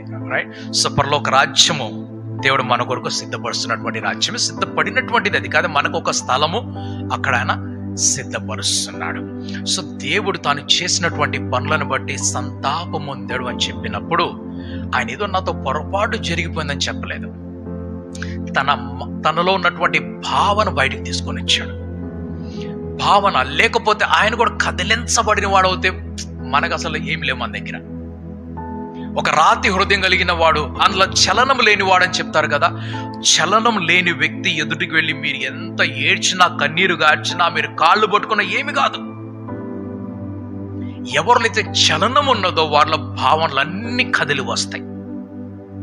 అందుకు దేవుడేమన్నాడు, ఇప్పుడు నేను దీన్ని ఇక్కడ ముగింపులోకి తీసుకొస్తున్నా, మరలా నేను ప్రాణాన్ని ముందుకు తీసుకొని వెళ్తాను. మరలా ప్రాణాన్ని, అందరి ప్రాణం కంప్లీట్ గా, మానవ జాతిని కంప్లీట్ గా నాశనం. 8 మంది ఉన్నారు కదా, 8 మందిలో వచ్చి 4 జతలు పురుషులు స్త్రీలు ఉన్నారు ఇక్కడ. వారి నుండి మరలా తిరిగి భూలోకంలో మానవ జాతి వచ్చిందనమాట. సో దేవుడు ఏం చేస్తాడంటే తన పనులను ఒక చోట ముగింపు తీసుకురావాలంటే ఆ పనిని అక్కడ ముగింపుకు తీసుకొని వచ్చాడు. ఆ రోజు ప్రళయంతో దాన్ని తీసుకొని రావాలి. ఎందుకంటే దేవుని కుమారులు, నరుల కుమార్తెలు వారికి వివాహం చేసుకున్నప్పుడు వారికి పుట్టినటువంటి సంతానం శూరులు అంటున్నారు. అందులో గొల్యాత్ ఒకడు ఉన్నాడు. అట్లెట్లా రాలేదు వీళ్ళు, అజానుబాహులు వీళ్ళందరూ కూడా నెఫీలీలు. ఓకే, ఈ నెఫీలీలు ఒక్క గొల్యాతు ఇంత పెద్ద ఇశ్రాయేల్ దేశాన్ని, అంత పెద్ద సౌల్ రాజుని, అంత పెద్ద దావీదాన్యులందరినీ కూడా వణికించి గడగడలాడించి ఒక్క రండి ముందుకు అని చెప్పేసి వీళ్ళందరూ కమ్ముకున్న 40 రోజులు. అటువంటి 10 మంది గొల్యాతులు భూమి మీద ఉండి ఏంటి పరిస్థితి ఆలోచిద్దాం. ఒక్క సౌలు చాలు. ఏ సౌలు? దమస్కులో సౌలు, దమస్కులో ఉన్న సౌలు. అటువంటి సౌలు మన దేశంలో ఉన్నారు ఇప్పుడు. ఏం చేస్తున్నాడు సౌలు? క్రైస్తవులను. ఓకే, అటువంటి 10 మంది సౌలు ఉన్నట్లయితే మన పరిస్థితి ఏమిటి? 10 మంది గొల్యాతులు ఉన్నట్లయితే మనుషుల పరిస్థితి ఏమిటి? ఆ శూరులు అధికమైపోయారు ఆ దినాలలో. వారు ఎవరి మాట వినటం లేదు. జంతువులు కూడా ఎవరి మాట వినటం లేదు. జంతువులు పాపం చేస్తున్నాయి, మనుషులు పాపం చేస్తున్నారు.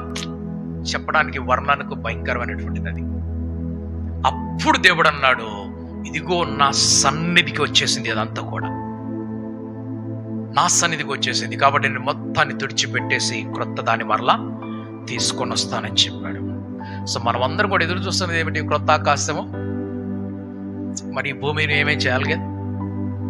ఈ భూమిని కూడా ఏదో ఒకటి చేయాలి కదా. మరి ఆ తర్వాత మనకు బాధ కలగకూడదు కదా. మన సంతోషంగా ఎదురు చూసినట్టు క్రొత్త ఆకాశం, క్రొత్త భూమి, క్రొత్త ఆకాశం, క్రొత్త భూమి అని చెప్పేసి. కానీ కొంతమంది బాధపడే వాళ్ళు ఉన్నారు, దేవుడు ఎందుకు ఇలా చేశాడని చెప్పేసి. మనమేమంటాం? ఇది మంచిది అని అంటాం. ఎవరైతే రక్షించబడ్డారో వారనే మాట ఇది మంచిది. ఎవరికైతే రక్షణ లేదో దేవుడు అన్యాయము చేశాడు అంటారు. ఈ విషయాలు మిగతాయి నెక్స్ట్ వీక్ మనం ధ్యానం చేసుకుందాం. దేవుడు అందరిని దీవించి ఆశీర్వదించును కాక.